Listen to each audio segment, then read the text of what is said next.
you're listening to the Kevin Holly Show. You are listening to the Kevin Holly Show. The Kevin Holly Show. Hi, this is Lisa London, and you are listening to the Kevin Holly Show. I got the right away. That's all you got to say. I've been thinking about some things I thought I'd never be thinking. Too many drugs dropped into my mouth, looking for something new, but I end up drinking. Ignore the warnings on the shore, I'll take my chance, swim into danger.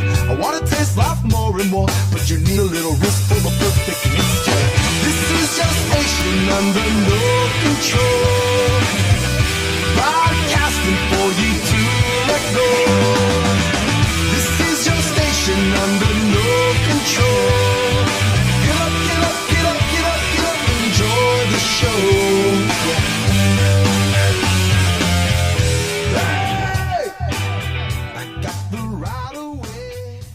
This radio person is the whole problem. Are we going to allow this guy to be heard by anyone who can turn a dial? I've got a pirate radio station. Nobody knows who he is. You out there? You listening? A three-letter word. Jobs. Jobs. The three-letter word, everybody. Welcome to the Kevin Holly Show. I'm your host, Kevin Holly. I'm super excited to be here with one of my best friends on the planet, Miss Holland Mimo, Holland's Hairport, beautician of the stars. Oh my God, I'm shaking in my boots right now. In my loafers. Hi, Holland. Hi. How the hell are you? I'm great. I miss you. I miss you too. Is that your mic? There it is. I'm sad we didn't do this last week. I know. I'm so sorry about that. I was feeling under the weather. You know what? I was also, so it's just as well. It would have been a shitty show. So. It was crappy outside as well. We had It's rain. crappy now, but I'm feeling better. So. We're good though. Yeah, we're here. I'm here. You're here. Yep. Oh man, we got a full chat already. The chat room is on fire. I see already. Super cool. Yeah, call the show, 727-550-7886. Text the show if you like. Share the show if you'd be so inclined. I want to start the show off with two things tonight, Holland. Okay. I'm ready. Number one is Kiki Peanut. Oh. Yeah. May she rest in peace. She had to cross the Rainbow Bridge. She was an old cat. This is like a world-famous celebrity cat, you know? I had no idea how many people loved this cat. No. I mean, I kind of knew. So we took her into our home. Thank you, Jeff Adams, so much, Yo Frey, for trusting myself and my girls and my family to watch your beautiful cat in her final date. I thought she had a couple of years left in her. I think she was 14. Cats don't usually live beyond 14. Though, Something to be like honest. that. Yeah, you know, and she was so fat. If you look at the pictures on her Facebook profile that I made for her, she was so fat and happy. She loved to go out by the pool and lounge around with us and stuff. And you know, it happened so quickly. Like within a matter of maybe 2.5 days, she was dragging one paw. Then she was dragging both. At least you know she wasn't suffering for a long time. No, she didn't suffer at all, really, honestly. She even though she was dragging her back legs, I believe it was Sunday night, when I was like, okay, she's not getting better, she's getting worse. It was ironic, too, because, like, Saturday afternoon, she stopped dragging her one paw and was running around normal again. And I'm like, okay, maybe she injured her paw, and that's why she was dragging it, you know? And she did have a little tumor on the side.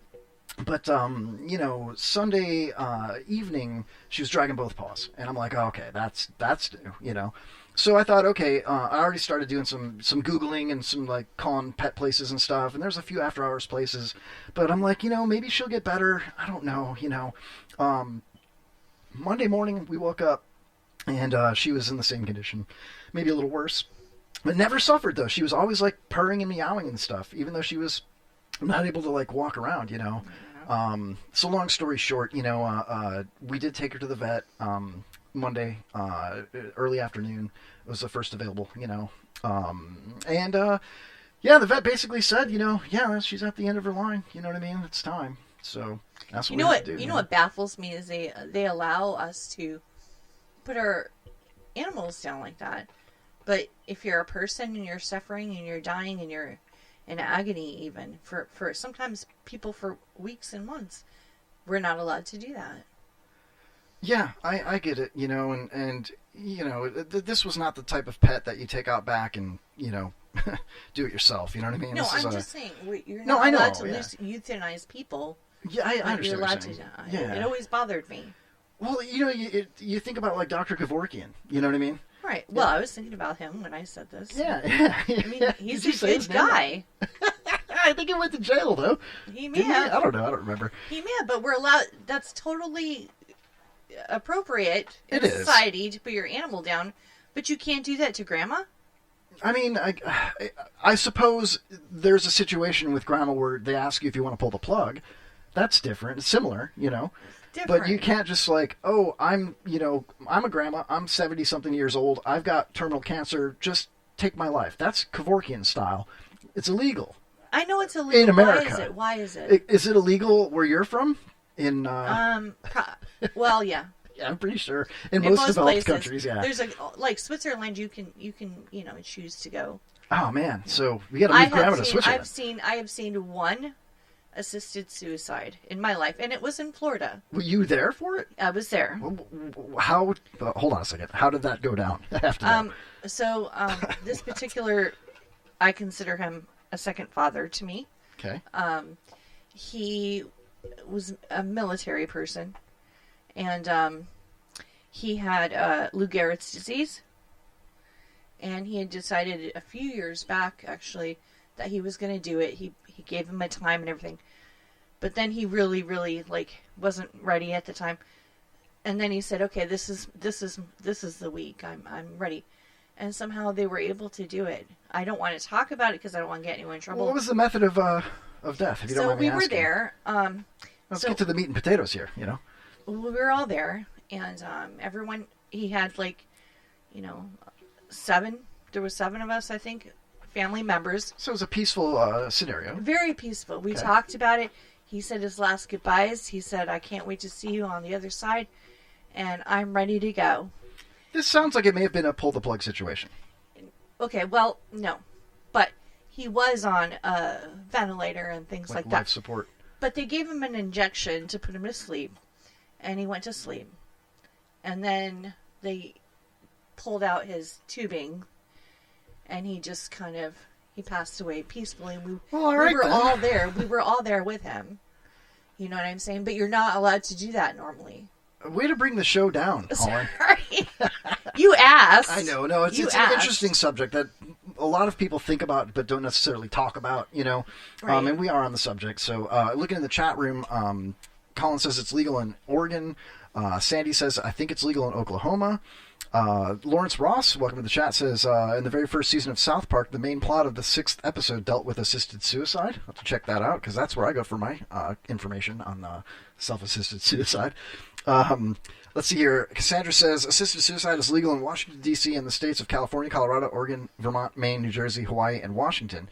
Its status is disputed in Montana, though currently authorized. Thank you for the cut and paste, sis. Glick says, would it be humane to pull the plug on the Kevin Holly Show? Yeah, we can always count on Glick. Welcome Shane B to the chat, Aurora M. Adorable, and Randall. Awesome. Love to see him in the chat.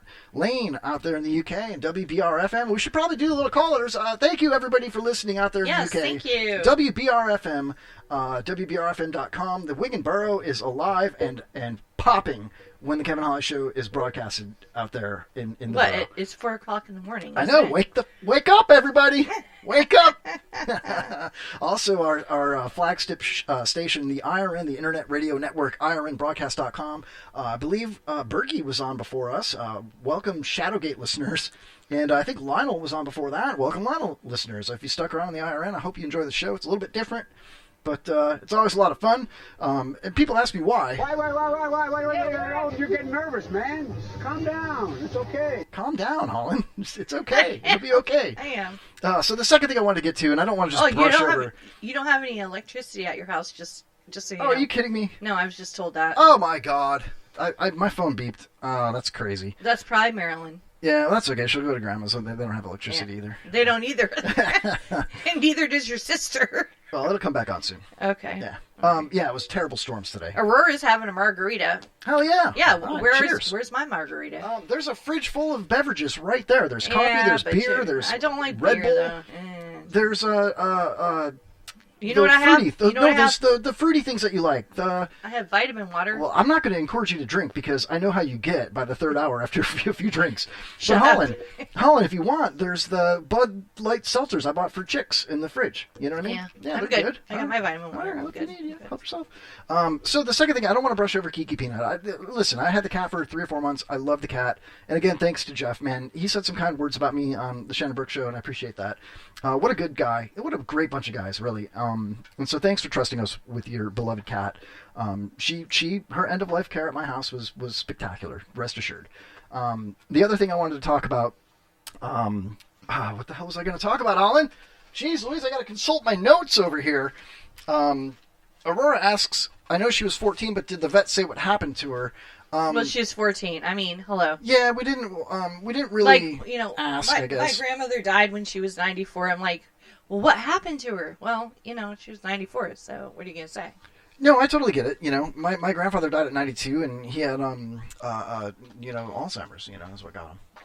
But yeah, 92 is a long time for a man. For a man. That's so cool. I hope I Who live was that it? long. Rita's or Art's? Who? That was Rita's father. Yeah, Oh, really? My papa name. Yeah. He was a cop and a sheriff's deputy his whole life, a detective. In Florida? Yeah. Really? Super cool. He ran for sheriff. Did he? Yeah. Oh, I he didn't lost know that. to. How did I not know that? He I've known lost your to, family forever. I know, right? You know what's funny about that is Bob White was a sheriff in Pasco County for a long time. I know that. Okay. I'm friends with him on Facebook because his granddaughter would dance with my daughters at the same dance school. Oh, wow. And I became friends with him on Facebook because of my grandfather, Oh, wow. Okay. Yeah, and my grandfather was a Democrat. Bob White's a staunch Republican, so they had their differences. And it wasn't like Bob White was having dinner at my grandpa's house, you know what I mean? But I am a staunch Republican, so I took a liking to Bob White, Sheriff Bob White. I remember the first time that I met him alone was at a dance school.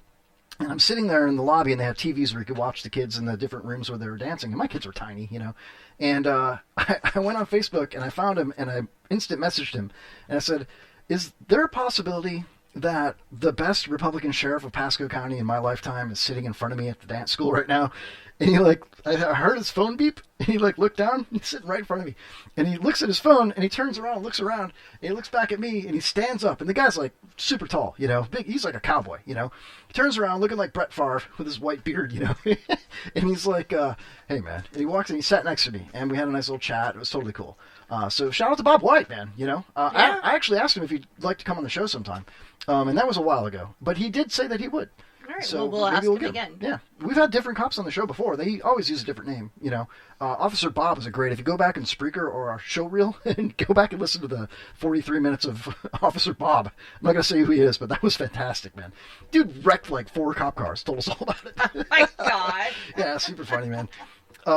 So anyway, my sister's in the chat, says that he died of old age, basically. And that's pretty much how it goes. And I think that's pretty much how Kiki went as well, to answer your question, Aurora. I believe that she probably had some kind of kitty cancer, because, when you have the loss of their hips and all that, the vet and I didn't even try to do a diagnostic on her. It was just like, we got to put this cat out of her misery. Right. And like I said, she wasn't really suffering. It was so sad. I had my daughter in there. My other daughter was in the lobby. She didn't want to see it. And we've put down my 17-year-old Chow Chow.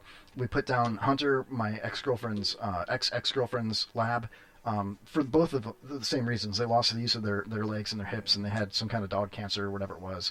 And, it was incredibly sad, So with Kiki, and I don't want to get into great detail, but when she was finally, had passed, she looked at me the whole time. She didn't look at my kids, it was my daughter and her friend.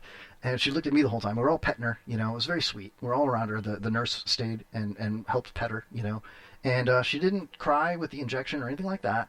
And never really was in pain. Even that afternoon, she was just laying there, Yeah, they go. I mean, I had to put because certain people, when you're too attached to animals, I've always been the person who has to put them down. So my dad had a Chow Chow, right, and forever, and I think lived to almost, I'd say 13. No, that's about and the right age. I knew it the last day. I said, okay, this is it. Somebody has to do something. This poor dog couldn't even walk himself to his water bowl or anything else. And I said, I'm taking the dog. That's when you know it's time. And I said, and because nobody had the balls to do it, and everyone was like, well, just let him die naturally. We want him to die naturally. I said, this is wrong. If it's in their sleep, like it's late at night or something like that, you lay there with it and pet it. This child had lived a long fucking life. And then it was just time. Yeah, no, I totally get it. And when Kiki finally passed, to finish my little excerpt, she kept looking at me the whole time. And I was talking to her and petting her. It was very, very sweet. And the doctor, veterinarian, put the stethoscope on her belly and was like, oh, she's gone. And I was like, oh. And I didn't pay attention to anybody else in the room. I looked at Kiki and I was like, goodbye, Kiki. And I shut her little eyes. And then they did. They shut. It was adorable. Aww. And I was like, oh. And I pet her little face, And then and she goes, so we're gonna go ahead and take care of her and present you with her remains if you want to wait out in the lobby, and we'll get you ready to go give her a proper burial. And I was like, thank you. And I turned around and my daughter and her friend were sitting in the little chairs right there, and in the room, and they were hugging each other. Couldn't see their faces, and they were both just bawling, crying, like that, like snots and everything. But to me, it was important. It was an important thing. It was an important moment for them. Especially her friend, and God forbid her parents get mad at me for this, for bringing her without asking, but it happened so fast. Her friend never had a pet. And, we just adopted this kitten, 6 months ago from PetSmart. And, it was like a third party that was in PetSmart. And so she got to see the life of a kitten. She didn't get to see it born, but she got to see us have a kitten, that was a few weeks old, 7 weeks, whatever it is. And then she got to see a 14-year-old cat pass away. Yeah. And it just really hit her kind of hard. She was bawling, crying. And then, after we got home, they were fine. And, I played some funny stuff in the car so that they were happy again. And I'm like, yeah, we'll go home and give the dog a bath. You guys You weren't talking about smelly cat or anything? No, nothing like that. But anyway, so it was very sweet. I'm looking in the chat, and you guys are awesome. We got Josh in the chat, one of my favorites. He's so cool. We did a video chat a couple nights ago. I had a couple of beers in the garage staring at my Harley, and I talked to Josh. Who was that? Josh? Josh Chester. Yeah, he's so fun. Really? He's lucky because I don't get video chats even. Oh, really?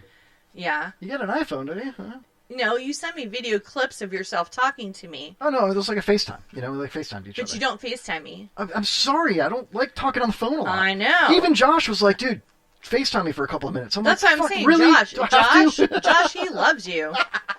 I do. He's awesome. He's in the chat. He'll be back later. My sister's in there saying Gracie, her dog, is 14, blind, can hardly walk, but she's happy. Just jumped on the couch to lay with the other dogs. She still has some life in her. It's true. Aurora says, my parents put my dog down without telling me. It was his time. I would have been there, but they didn't tell me because they knew I'd be upset, but I wish I was there. I totally get that as well, That's why I just kind of asked my kids, like, do you guys want to come? And they all wanted to go, But then Marilyn didn't want to go into the actual room, you know what I mean? Yeah. But, so... anyway, so I videotaped it for... I'll tell you... What? All right. Who does that? I'll tell you why. I'll tell you why. Are you the mayor of Chicago, you monster? No. Listen. Beetlejuice looking... Listen. One of our personal dogs, her name was Chino, like a Frappuccino, because that's it. Not like the color, Cholo, like the guys, the gangbangers in LA. Frappuccino. Okay. We call her Chino. Yo, Frappuccino, man. What's up, man? Chino had a long life. And, Chino. when I woke up one morning, I knew it was time.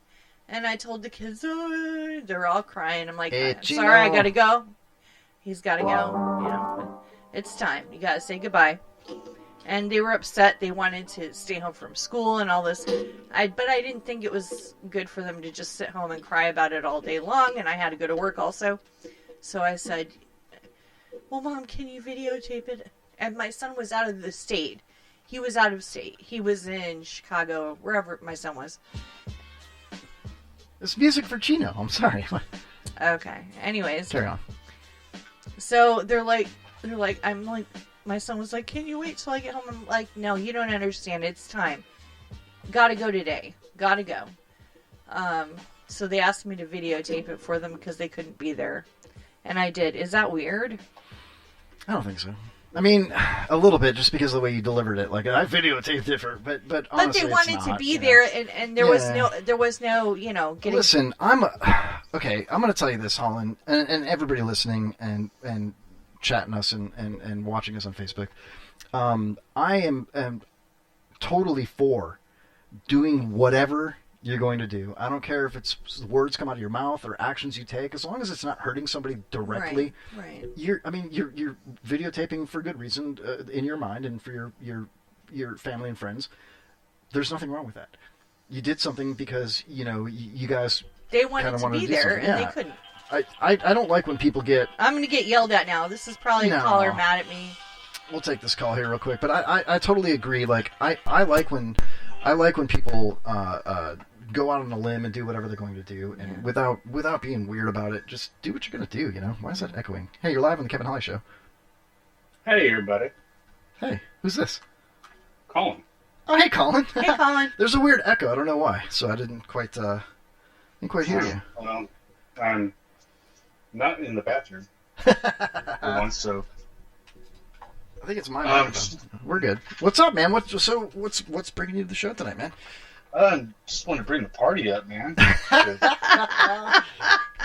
Thank you. We appreciate that. While I got you on the phone here, Colin, I'm looking at what Glick says in the chat. He says, I totally understand how you feel. I feel the same when I run out of meth and the hooker leaves. Goodbye is always hard. That's kind of a dick thing to say. And then right under him, Lawrence says, when we put Freckles down, I was asked if I wanted to see him, and I said no, I just couldn't do it. I must have cried for about an hour and 15 minutes that day. And, that's kind of weird because Lawrence is blind. Yeah, that's what I was about to say. But, I mean, I'm sure he meant that he wished he would have been there to pet it and love on it, I get it. And Lawrence is a sweet guy, too. So, Colin, you're a sweet guy, I love him. You don't have a lot of eyelashes, but you're still a handsome dude. You make it up with your beard, you know what I'm saying? Yeah, may not have enough mustache. So what are you up to tonight, man? Like, you want to bring the show up, man? You gotta tell me a joke? Come on, boy, what are you gonna do? Do I tell jokes at all? No. I don't think I've ever heard you tell a joke. I mean, I could tell you about, my 9 dead pets, but no. That was kind of a good joke, though. That was funny. Yeah. It might not no, be that was actually just a statement. All right. I'm sorry, dude. I didn't mean to laugh at your, just the way it came out. Thank you. Yeah. Well, I'm dry, just like some other people. Oh, excuse me. It's like an apricot, I'm just kidding. I wouldn't know. I don't know. It's like the seed comes right out. It's weird. Helen's shaking her head, man. She's mad now. You're making her hot. Hotter than she already is. You know what I'm saying? No, it's your sister. What is your sister doing? That's what is going on there. Okay, so I'm getting messages. Colin, this is crazy. I don't know how you may have spawned all these things here. Jill says, where are you? It's my birthday. You didn't come out to play. Cassandra says, what does a vet charge to do end of life? I was worried it'll be painful and then cost a lot. Actually, I went to just a regular... Yeah, I know. That's my brother said, just shotgun, dude. Come on, man. Really? No, but... No, shotgun cat. No, of course not. A little 22 maybe. Yeah. But anyway... Look at the flowers. Look at the flowers. What flowers? What are you talking about? Isn't that what she said? Wait, she said when Play she killed that girl? Sorry, I don't mean on The Walking Dead. Oh, I don't watch that. You didn't see that? No, I don't watch gay porn. Sorry. Oh, man, that was season 2. My bad. That was season 2. Colin Do you knows remember all that? that. Do you remember that, Colin? Okay. Look at the flowers. Remember? Yeah. You just said it was season 2. Of course he remembers. No, so flowers. I got to answer the question. And then she shot a little girl. Oh, that's fantastic. That's Kevorkian all over. Yeah. So I took. No, she had to go. I took Kiki Peanut yeah, to. she did murder. She was deranged. Okay, I get it. Yeah, I thought about burying her in like a pet cemetery so she'd come back, but Kiki would be all like, "Rah!" like all mad. That would not have worked. No, but honestly, to answer Cassandra's question, it was I went to like Pasco Pet Hospital right there on Trouble Creek, right by your airport, and it was like $60. It's not very expensive. That bad there. Yeah. No. And then they offer cremation services, and I was gonna do that and give Jeff some ashes, maybe split the ashes up or something like that. Maybe like he gets like 95% of the ashes, and I got like 5%. You called him, and he said no thanks. No. No, I was Sorry, Jeff. I without his permission, and they were going live. We put Kiki down at like 2:30, and they're going live at 3:00. I did not want to bother Jeff right before he started his show, so I just opted to take her remains home, and I buried her under my bedroom window with an American flag for a gravestone. Colin, you like that? Because that's why I do it for people like you. For real, Don't go past the brass. That's bad soil. That's from Pet Cemetery 2, if I'm not mistaken, right? Oh my gosh. Yeah, dude. So my contract ends tomorrow, so I'm officially jobless for the first time since I was 14. Bro, what are you gonna do? Congratulations. Man, I'm gonna apply for unemployment. That's what I'm gonna do. Good for you. No, you're not. You're gonna drive a truck or something cool. I know what you're gonna do. No, you're too strong of a dude, man. No, I know, but you're gonna do something like that. You're gonna go manage a place, or what do you like to do, Colin? Like I know you're a red-blooded American mother effer, but like for work, like what would you prefer to do? Like if you could pick any job. Manage people and build drones like I've been doing for the last 8 years. That'd be great. That's what I'm saying. So maybe you find a different gig, I was offered a job for the State Department to go do private security in Kabul. I was like, oh, no, you got me twisted. It's like, hey, hello, Colin Murphy. Please come down to HR. We've got a new assignment for you. You're going to be building drones in Mogadishu. I love the name Murphy. I really do. We had a dog named Mumfrey. My grandpa did. So do I. So, dude, maybe you should start a band. You know what I mean? Like Murphy. Wait, I have a question. Murphy and Sons. You maybe start off with Dropkick or something? I don't know. Maybe. Murphy, how old are you? 42, my love. Okay, so do you remember a show on television called Father Murphy? No. Really? He doesn't watch gay porn either. Okay, so do you remember a show called Little House on the Prairie? Yes. Okay, so it came on right after that. Laura Ingalls is hot. Huh? Laura Ingalls is pretty hot. Well, some people think But so. That Dan Nelly. That Nelly. Oh, I know. Well, Nelly was a little biatch. But there was a show. There was a when that was done, there was Father Murphy, which was it kind of was a spin-off of Little House on the Prairie. And that's when I fell in love with that name, and I said, I'm going to name one of my kids that name, but I had 3 sons and a daughter, and none of them are named Murphy.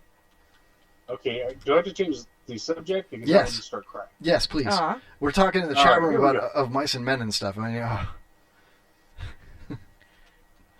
So anyway, they have security jobs for the State Department in Kabul, in the green zone, and there's only one way in and one way out, and that's the airport. And I'm like, no, because there's no more troops there, and F you, I'm not rolling the dice 4th time. Yeah. No. So I'll just find, shoot, I'll work at Lowe's, Target, and pretend I don't know where anything is. You just wander around Lowe's. I do that anyway, Hey, who's that in the background? Who's that? Hello? What the hell's that? Oh, it's my wife. You wanna say hello? Hey, wife, what's her name? We talked about this last time you called. Yeah, what's her name? No, I don't want to. No, figure it out because I'm trying to go and it's too hot for this. She's always like that. We love her. I love your wife. She always says something funny like that. There's no time for that.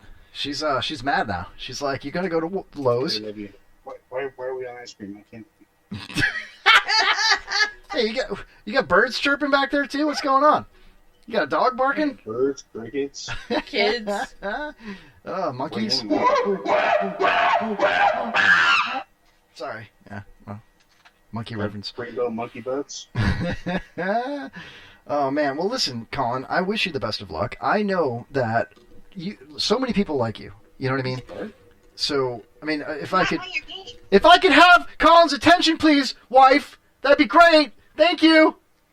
You got food? You don't want a drink? You should get a drink, dude. You could choke. You add it? No.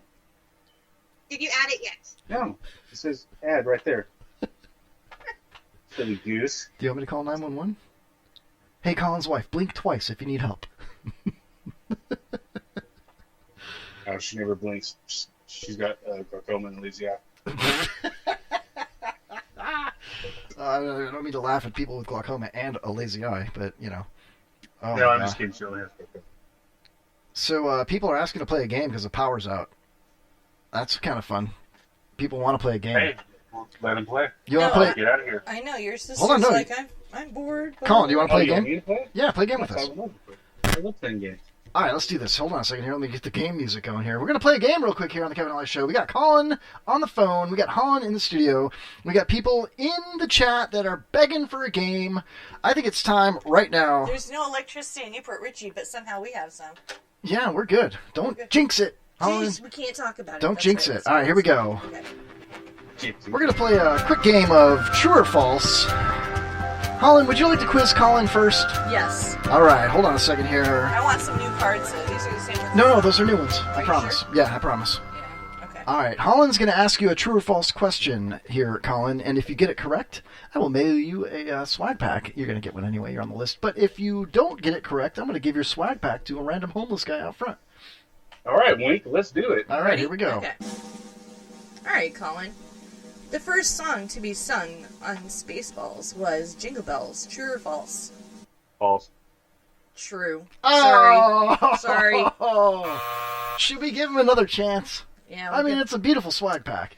Yeah. Okay. I mean, did you watch the director's cut? Is that what? He's the director's cut. I mean, it could be different. Yeah, you know. All right. So listen, I'm gonna give him an easy one. Okay. Because I'm assuming you're Irish, correct? Aye. Okay, I thought so. All right, here we go. When Irish Eyes Are Smiling was written by Americans or Irish people. True or false?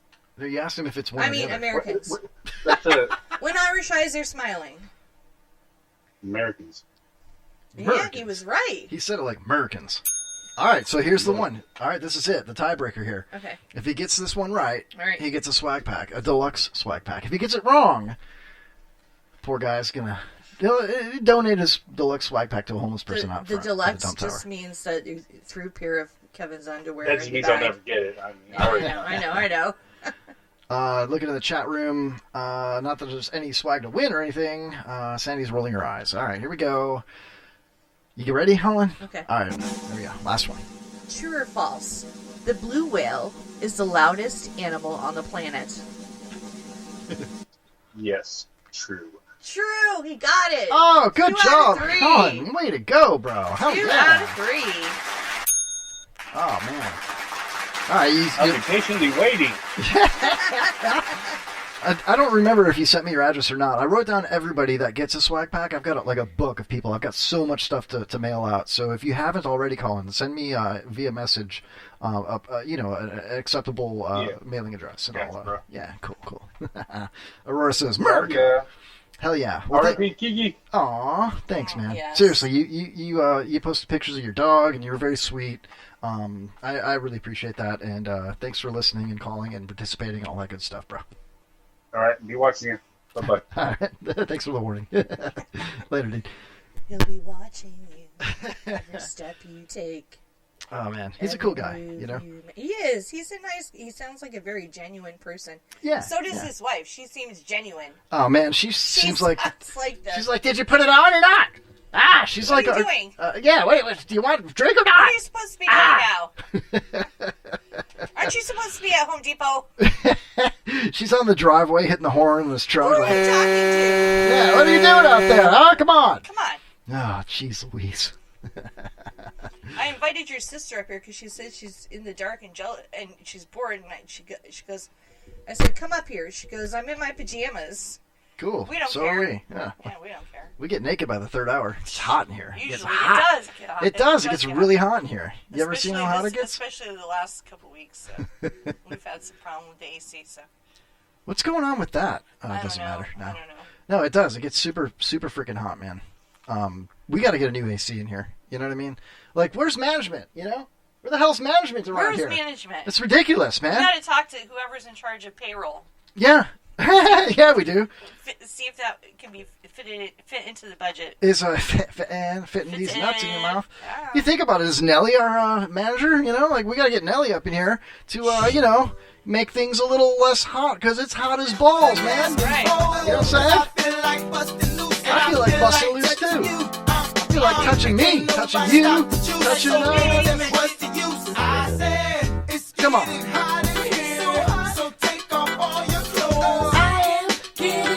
Whoa, Holland, whoa. Holy crap. Oh, man. All right, Holland, put your clothes back on. Jeez Louise, it's not that hot. Not yet, anyway. You know what I'm saying? Oh, hey. Whew. So, I was at the record store in beautiful downtown Newport Richey. When? Patrick's Wait, record where? store. Yeah, there's a So kick-ass record store. When did you go? I've gone there quite a few times, 8 actually. years ago? No, this week. Like Saturday. Really? Yeah, I brought the kids, went to the thrift shop next door. Okay. And, you know, my youngest daughter and her friend were like, we're going to go to the record store. And, you know, we'll meet you over there. Because that was our spot. We're going to go to the thrift store, and then we're going to go to the record store, you know. They're right there in the same plaza. Like, right next to each other. Mm-hmm. So, I go over there, and I open up the door. My kid's already in there. I'm with my older kid. I open up the door. My kids and her friends both stand right by the door. And they're like, you ready to go? You ready to go, Dad? And I'm like, okay. And Patrick is an older Irish guy that runs the place. He's super awesome, right? And the best record store of all time. And, he looks at me and he's like, you're leaving? And I was like, he's got this awesome Irish accent too. You know, he's like, oh, you're leaving? You know, and I'm like, well, you know, the kids say they want to go. I guess I'm leaving. I'll be back. No, you know? you didn't say it like you're asking a question. That's all they. Are you leaving? Yeah, like that. Yeah. Yeah. And I didn't realize it, but he was offended. So I just took the girls. I'm like, I guess it's time to go, you know, and we left. And he sent me a message like a few minutes later. We're still in the car, you know. And he's like, I'm really disappointed that you guys left, you know. And I was like, what is this about, you know? Like, what the hell is that about, you know? Did my kids do something bad, or is he mad at me for some reason or something, you know? Like, is he really offended that I left without buying something? Is he, you know? So I had all these questions in my mind, you know, and so I texted him back, and I was like, yeah, I'm sorry. I've learned, you know, being a father for almost 17 years now, that when the girls say they want to go, it's just time to go, you know? I don't, because they'll be miserable in there. No, Daddy's looking at records, you know, just be quiet, you know what I mean? And I said, it might have been a misunderstanding. What happened? And he came right back, and he was like, well, if it's a misunderstanding, I apologize, but I have a strict no bag policy in my record store. You have to leave your backpacks and whatnot in the front. Which is understandable. A lot of places are like that now. Of course. He's like, it's kind of like a dress code thing. And I was like, I get that. So did my kids not, you know, want to take their backpacks down? They had like little, you know, like little hippie bags. They're little hippie girls, you know. They're 13 years old, you know. So he's like, yeah. And this is what he said. It was so sweet. He's like, I know how good of a dad you are. I've seen you. I know you. I watched you, you know, and you're raising your kids the right way, especially given the times that we're living in. And I was like, aw, you know. And he says, but, you know, if I tell them it's okay to wear their bags, because I know they're not going to start any problems, you know, they're not going to steal anything. But then somebody else comes in with a bag, and then they, you know, I tell them to put the bags down, but there's somebody else in my store that has a bag, you know. Right. He's like, you understand. Yeah, and I was like, I totally get it. And he's like, you know, and they kind of gave him a little attitude, like, you know, and that was all it was. Just a simple, really, you know, and then I just happened to show up right then and open the door, and they're like, time to go, Dad. You know what I mean? So I texted him back, and I was like, okay, I get it now. You know, after talking to the girls and whatnot, you know. I can see them doing that, too. Yeah. That's them, like... Really? Oh my God, Dad, like, really? Whatever. Yeah. So I texted him back, and I was like, look, you know, I'm really sorry. I'll have a talk with my kids to make sure that they use proper etiquette in a store and that they understand why you asked them to remove their bags, which is perfectly logical. And he replied back with, thank you. I'm so happy that we're on the same page or whatever, you know. And he's like, please come back. You're so welcome in my store. And it was just such a happy thing. You know what I mean? Yeah. So I want to give a shout out to Patrick's record store. Oh, right good. there. I want to go now just to meet him. Awesome. Yeah. Oh, he's super friendly. Yeah. He's so friendly. This is what's so cool about this place. Like, I picked out some records, right? Sometimes I've gone in there and I've spent like $50, $60. Sometimes I've gone in there and spent like $8. You know what I mean? And but no matter what I've brought up to the counter to give to him, he's like, okay, this one's $5. You repeat what I say in Irish, okay? Okay. This one's $5. Well, this one's $5. Yeah, this one here. This is, Bill Cosby live at the Apollo, 1973. Oh, don't ask me to do that. I can't keep it up. I can't. No, but he was totally like that. You know, But the only accent I can actually do is Irish if I'm trying to. So. Well, I think you understand where I'm going. It's like, he'll take your record one at a time that you go to check out, and he's like, oh, this one here. Oh, yeah, Piano Toes keyboard guy, whatever. He's like, this is a great honky tonk. Yeah, okay. Everybody's got to have Sinatra. Yeah, you love this. Oh, Dr. Demento. He had a record collection, 500,000 records, And I'm like, dude, I listened to him growing up. And then we start talking about what it was like for me to grow up in 8th grade, 1985. You know what I mean? And that's the kind of guy that owns the record store that I'm talking about. It's fantastic. If you want to go in there and not talk to him, you just be polite and say, I'm kind of in a hurry. I really just want to ring up and go. And he'd be like, okay, no problem. But if you want to go in there and be like, what do you think of this? Or what do you think of that? You could spend literally like an hour. Yeah. Talking to him. And he'll put stuff on the record player and jam it super loud. I've been in there with just me and him and my kid. And he's like, check this out, man. And he puts something on, just cranks it. I'm like, oh my God, what the hell is that? It's so loud, And it's all really old stuff, too. Like, he's got old record players and speakers. I don't know. It's badass. So if you're ever in downtown Newport Richey, it's right there at Green Key, Main Street and 19, on the Green Key side, right by the beach there. It's badass. It really is. I have to shout out to him. Looking in the chat room, Holland, real quick here. Where'd it go here? There we go. Shane B says Jeff Adams has the AC connection to fix our AC. That's true, man.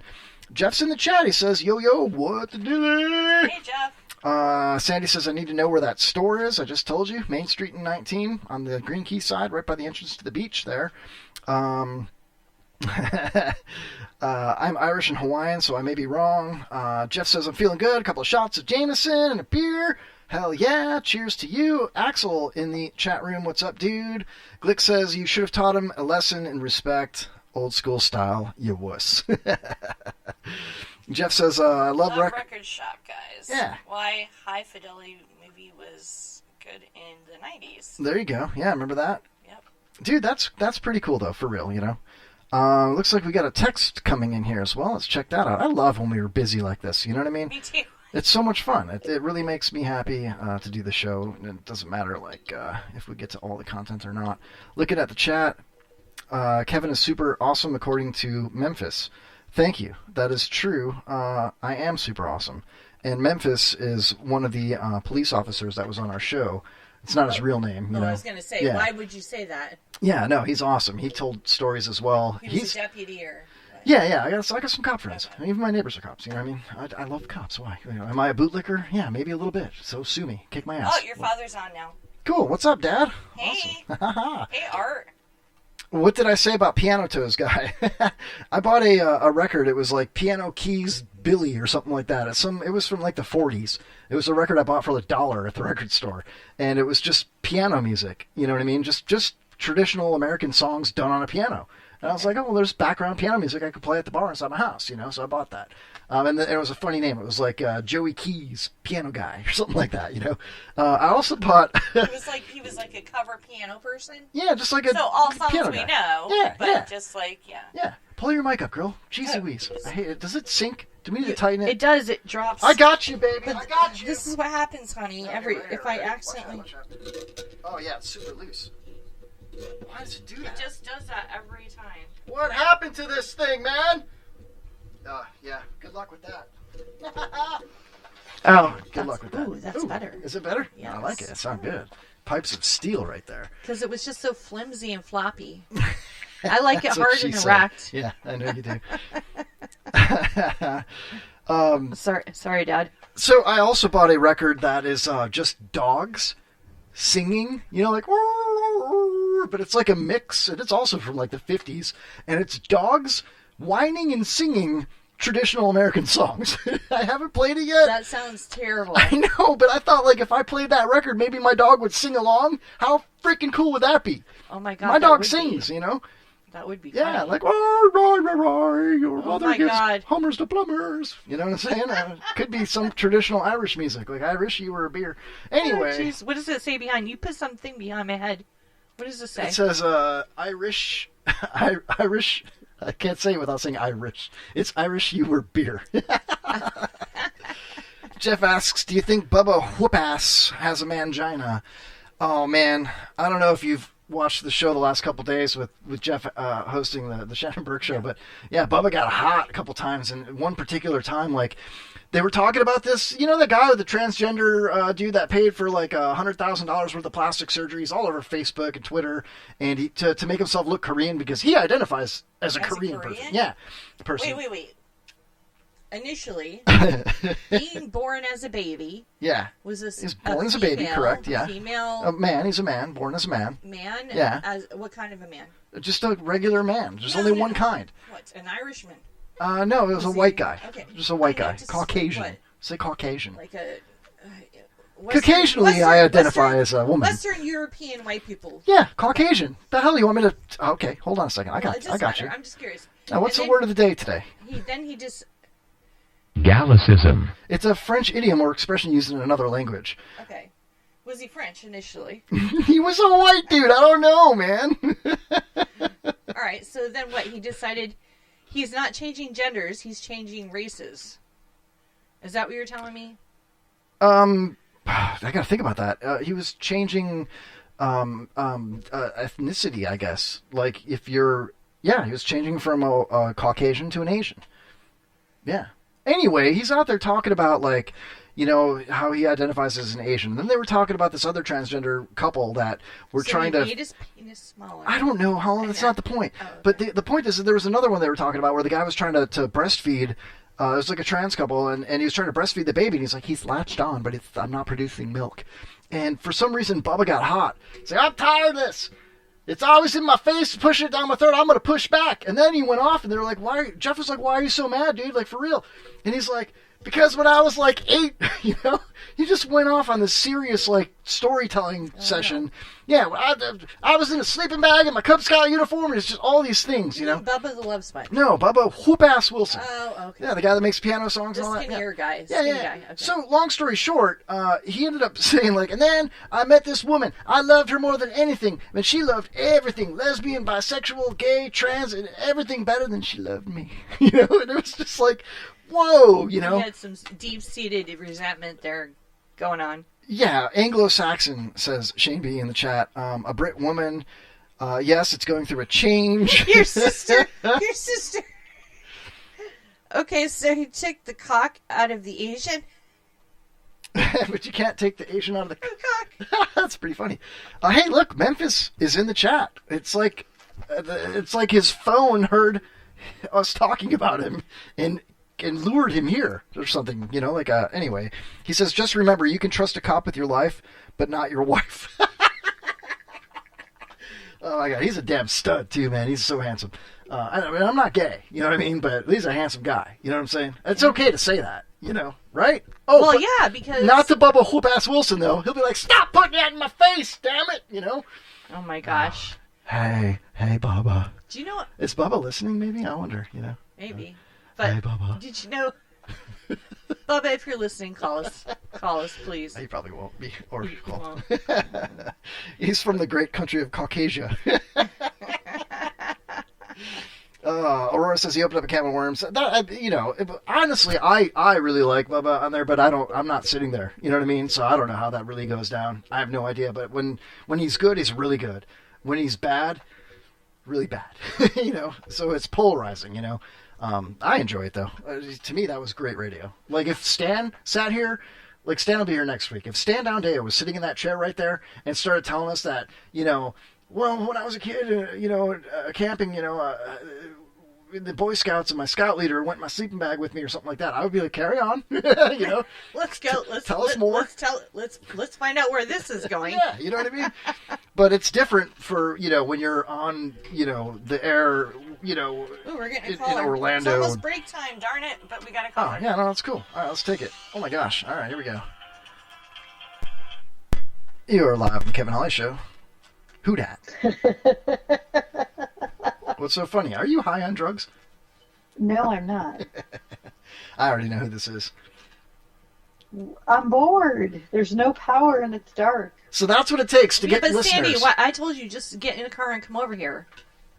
No, it's a First Jeep. of all, It's a Jeep, not a I car. make it a point. Yes, it's a Jeep, but I make it a point to not know where Dump Tower is. It's like you can't be held responsible if you don't know. Ignorance is bliss, and I have no idea where it is. No, that's not true. You know where it is.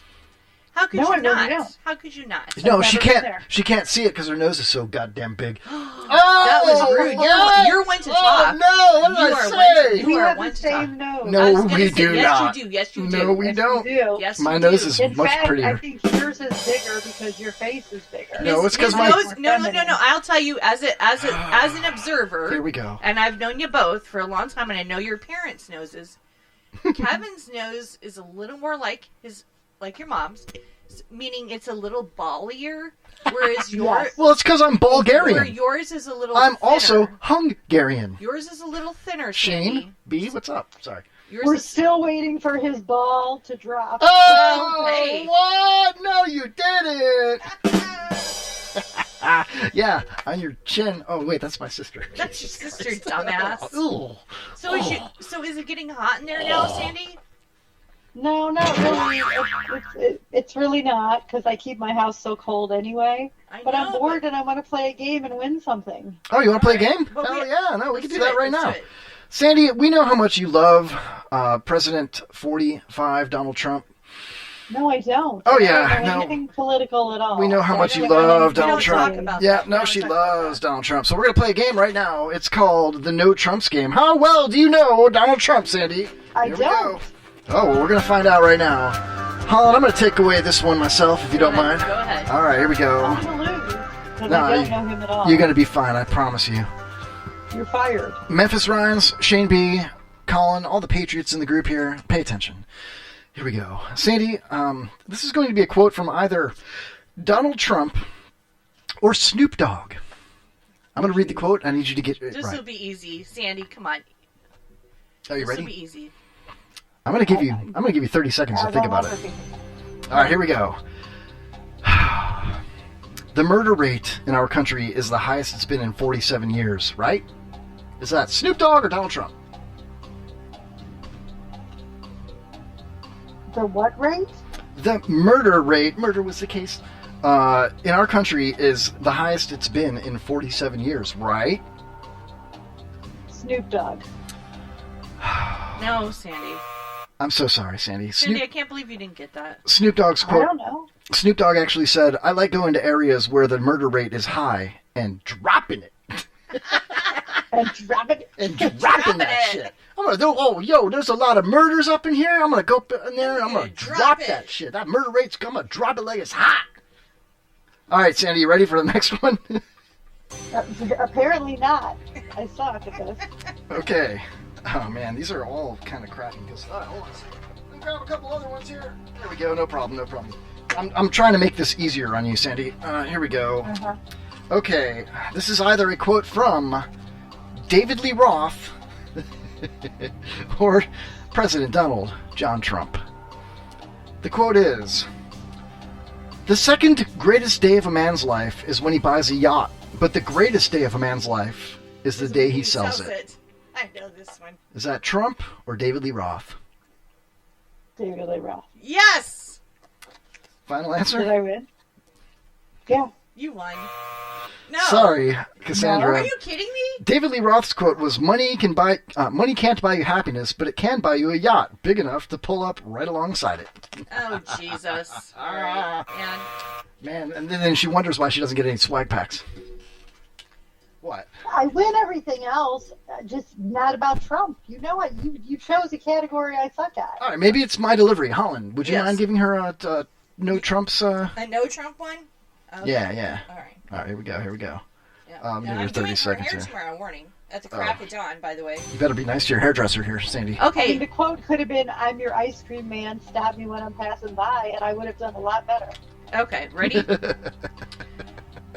Ostriches urinate on their legs to keep cool. True or false?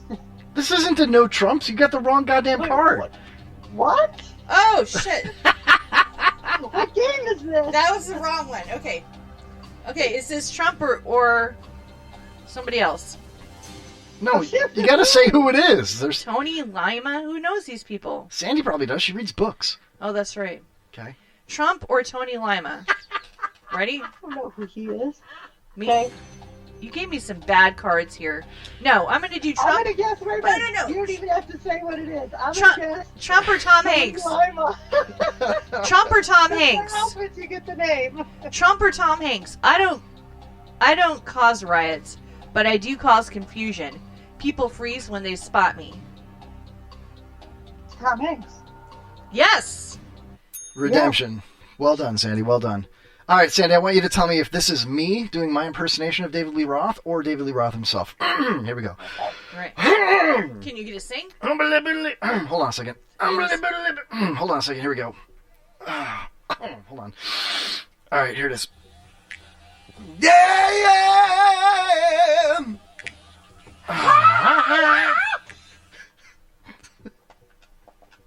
God, it was, no matter who it was, it kind of sucked. For real. Oh my gosh, really? So I would hope that wasn't All right. David Lee Roth, but I think it was. Let me try it again. If it was him, he was high. I try really hard. Let me give you just me. Just me. Here we go. Bass that kills. Whew. You like that, Sandy? I didn't like it. I didn't either. Because I like old Van Halen. I like old Van Halen. I don't like any of this. I like old Van Halen too. So. Oh, I got another one. Hold on. I'll tell you all about it. I found the simple life. It's so simple. When I jumped out. Sorry. That was a good sounded song. like a bad rendition of PJ, actually. Whatever. Oh, I really put my heart and soul into that, Sandy. You're a jerk. That sounded like PJ. All right, is this? Oh man. I hope your food doesn't go bad in your fridges. That's what I'm thinking. You got about like right 9 now. refrigerators. You I know. condense them I'm all? like worried. That's hysterical. That's what I'm thinking about right now. I'm like, why hasn't her electric come on? What's going to happen to all that food she has in all of her fridges? Oh, it's gluten free, so it'll be I fine. have so many fridges. I know, and so does your mom and your brother and your brother I and your. know.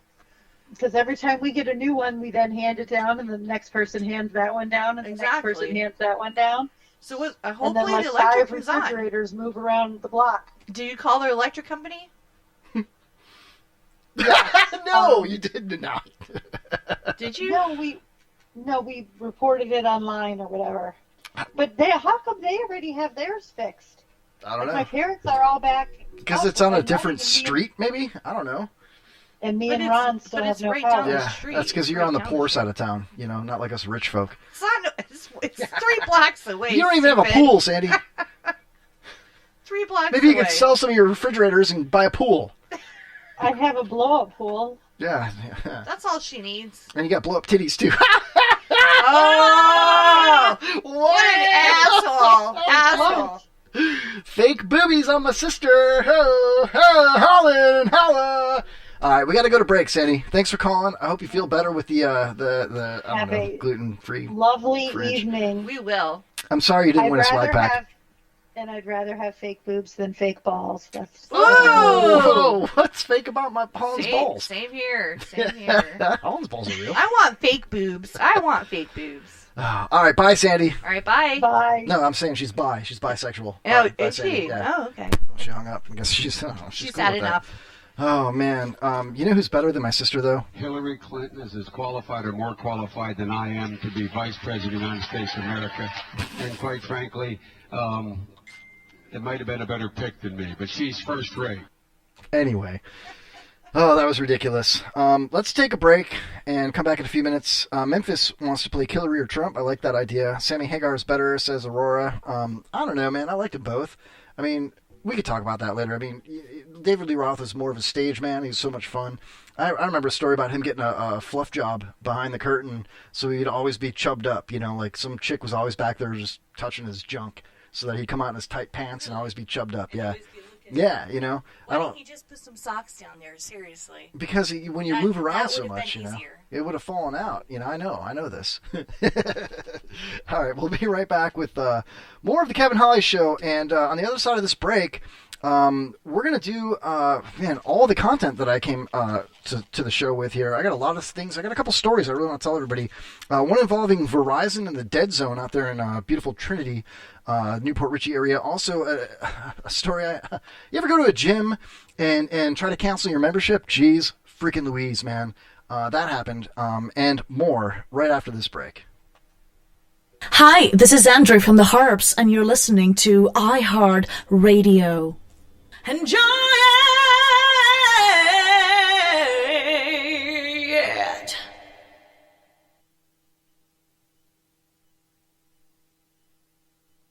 Y'all be going on vacation? See, the thing is, if you about to be up out this biatch, check it. Peep Delta. We be flying all over this bitch. Let me ask you something. You finna raise up and get your travel on? From the interior to the exterior, you got to get your posterior in one of these big-ass planes. Dog, you lay in the cut straight sitting on your ass and getting your drink on and your snack on while we floss and fly this mofo all over this bitch. East Coast, West Coast, it don't matter. Nia will get you to your hoe and back lickety-split. No Then you be back at your crib chilling with a flat spliff, thinking we was some crazy-ass angel. Hell, these fat, round, thick-ass vessels run up in the sky so deep, it be crying. Yeah, you thought it was rain. So bring a towel, because at Delta, it's laid out like that. Call one of these fly-ass Delta coochies, and make all them punk-ass co-workers of yours catch the vapors as you be off and up out. You going? We fly you there. You been? We done already flew up in there. We got you covered like a Jimmy hat. At Delta, we loves us some flying, and it be shown like a motherfucker.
Show.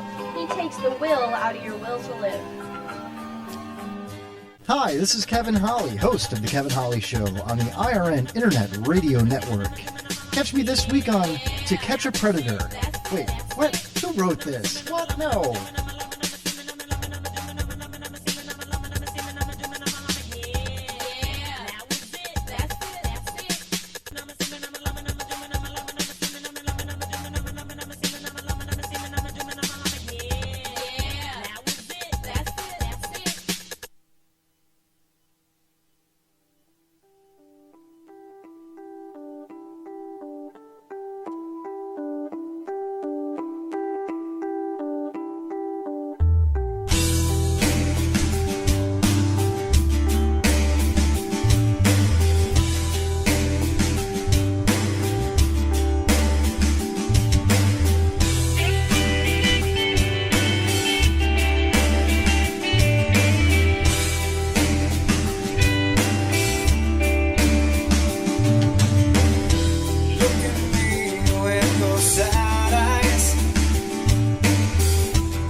Driving trucks is all he wants to do. Drive a truck, truck a rob.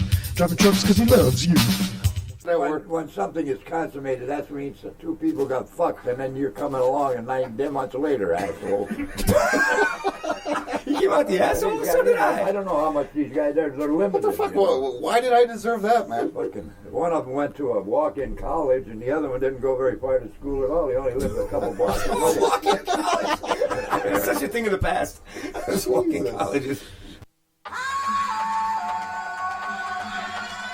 Lock by eyes from across the room, down my drink while the rhythms boom. Take your hand and skip the names, no need here for the silly games. Make our way through the smoking crowd, the club is the sky and I'm on your cloud. Moving close as the lasers fly, our bodies touch and the angels cry. Leave this place, go back to yours, our lips first touch outside your doors. The whole night what we've got in store, whisper in my ear that you want some more, and I jizz in my pants. This really never happens, you can take my word. I won't apologize, that's just absurd. Mainly your fault for the way that you dance, and now I jizz in my pants. Don't tell your friends or I'll say you're a slut. Plus it's your fault you were rubbing my butt. I'm very sensitive, some would say that's a plus. Now I'll go home and change.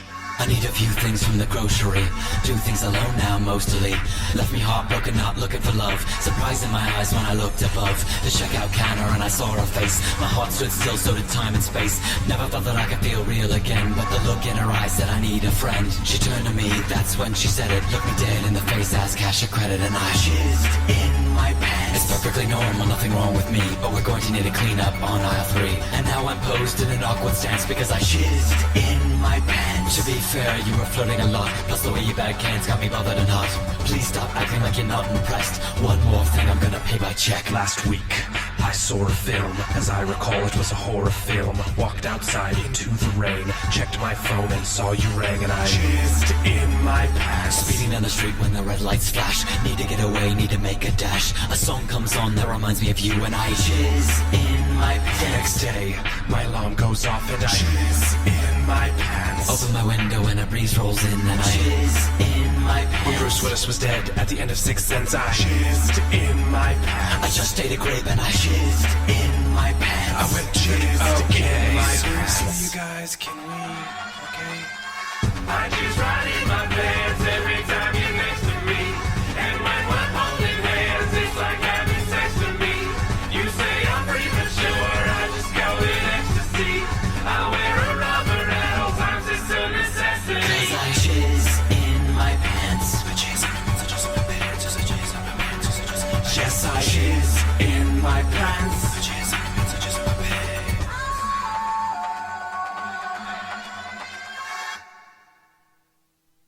Chris Glick on the Kevin Holly Show. When he's in the room, he's chatting off.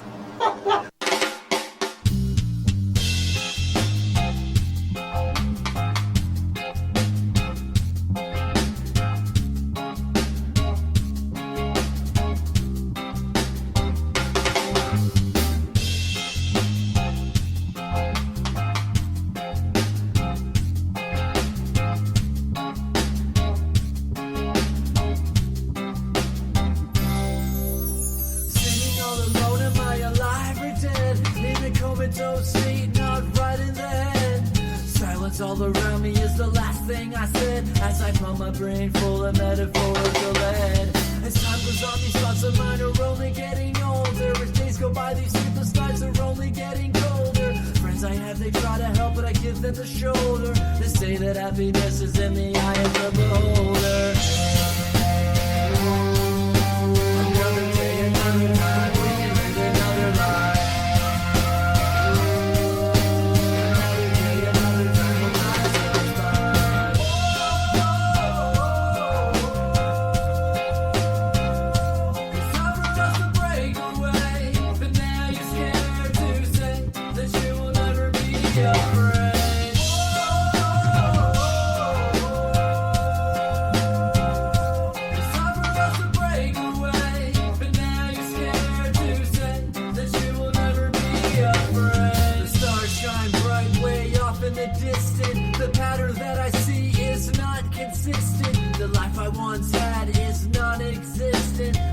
Seen this coming, but I must have missed it. It seems everything I do is under a curse, and every single day is slowly getting worse. None of my good deeds are being reimbursed, and none of my good thoughts are even in this verse. Now, mother, don't cry, it's all in my head, as I wonder if my father is alive or dead. I never meant to hurt you is the last thing he said, as he took away my father, left the mother instead. Now these events and maybe who I am today, and these songs I write is just how I portray the feelings that I wish would just go away. I know that one day everything will be okay. Another day.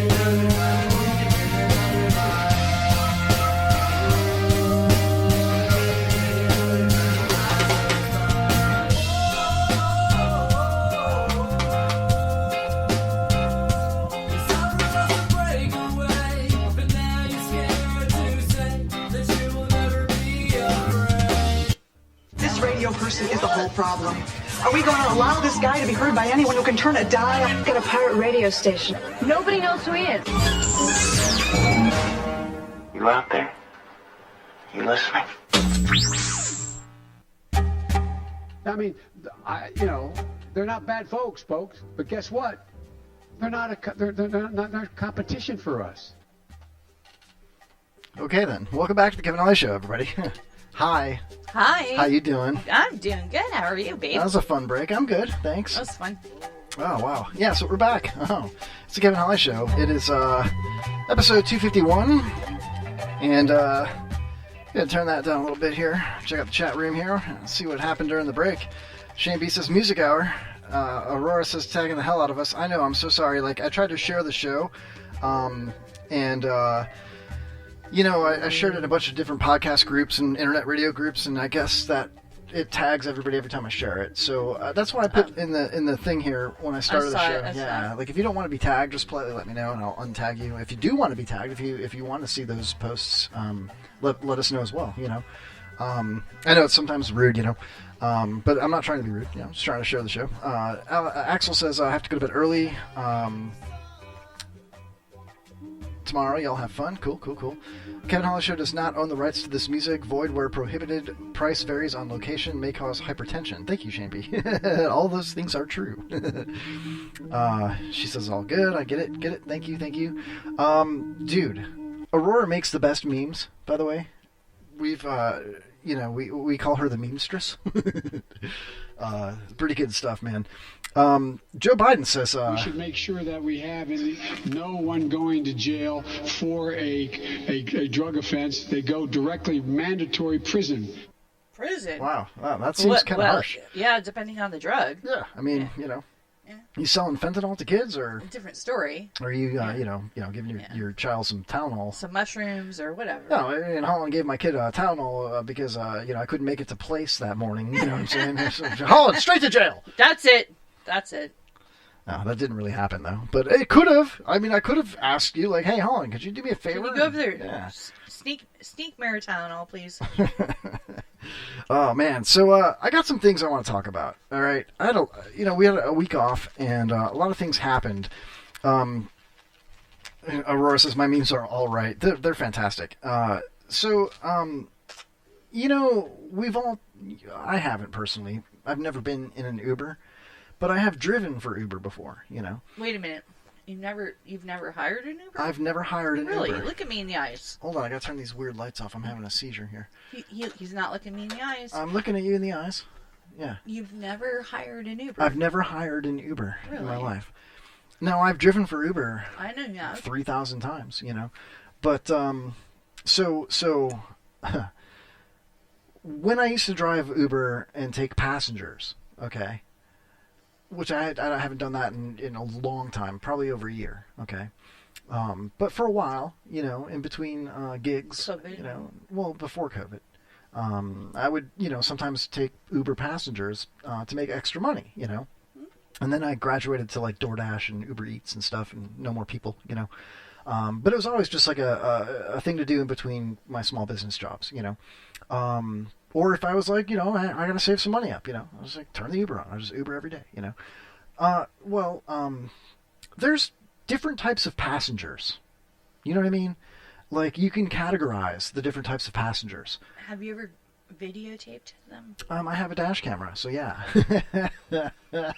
But, I don't really, like, it's been so long that I don't have any film of passengers. I wish I did. I wish you did too. I wish you were a beer.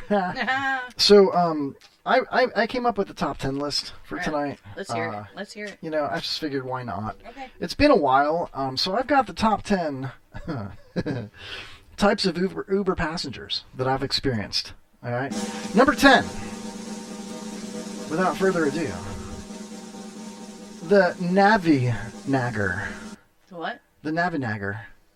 Like, not a navigator, but a Navi-Nagger. Who says, don't listen to that. Go this other way instead. Exactly. It's faster. Yeah. Why are you not following the line that I'm following? I'm going to raise my hand every time you say one of these, and I've been guilty of it.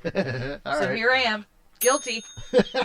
Guilty. The Navignager would piss me off because, like, one time I I'm picked like, up a. don't listen to that. Turn right here. Yeah. Go left here. I'm like, look, you know, I'm getting you home quicker.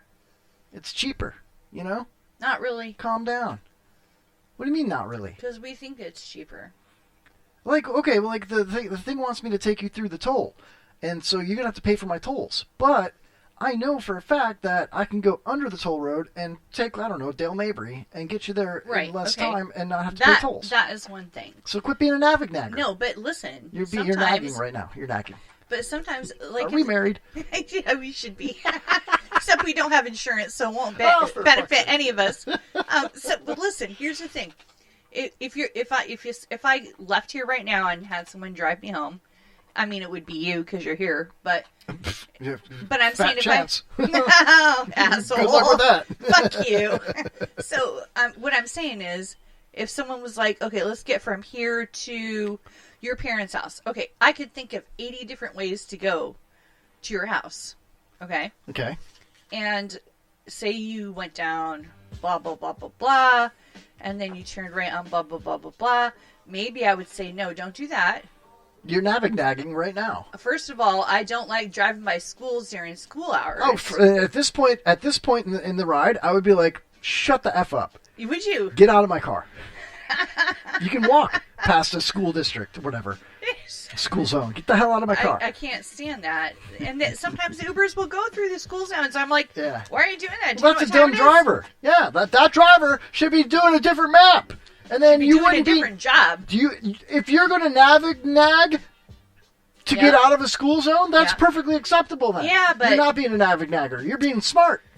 Well, I am. Yeah. Okay, about some things. Yeah. Not most things, but... I wish I would have had you as a passenger. Exactly. All right, what's the next one? Number 9 is the backpacker, the weed kid.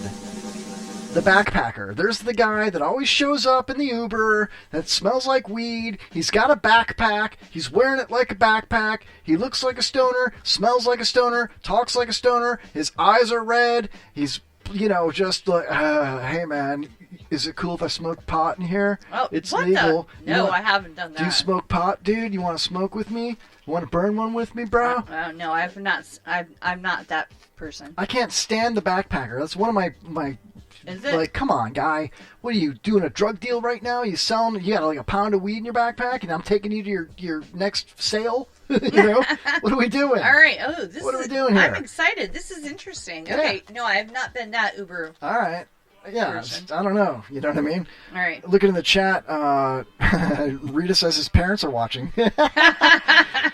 Aurora says, question, is the Space Odyssey 2000 still on Dale Mabry? Absolutely it is. That would be the, what is the name of that strip club, Holland? You've been there. Not Mons Venus. The 2005. 2001 Odyssey. Yep. Yeah, it is.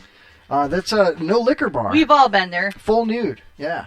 We've all been there. All right. So, number 8. You ready? Yes. Number 8, type of Uber passenger that I can't freaking stand is the SWWF. SWWF. What's that stand for? Do you want to guess? SWWF. No, I don't. I can't. That's the single white wasted female. Oh. That's you all day long, Holland. Hand raised. Hand raised. Except I'm never alone. Single white wasted females get in the Uber, and I've had several, and I've never taken advantage, not once, not even like flirting. You know what I mean? I'm just doing my job. I'm just. Your sister has also been there. She says. Yeah. No liquor, no deal, says Shane B. But they're full nude though. It is what it is. Go across the street to Mons Venus.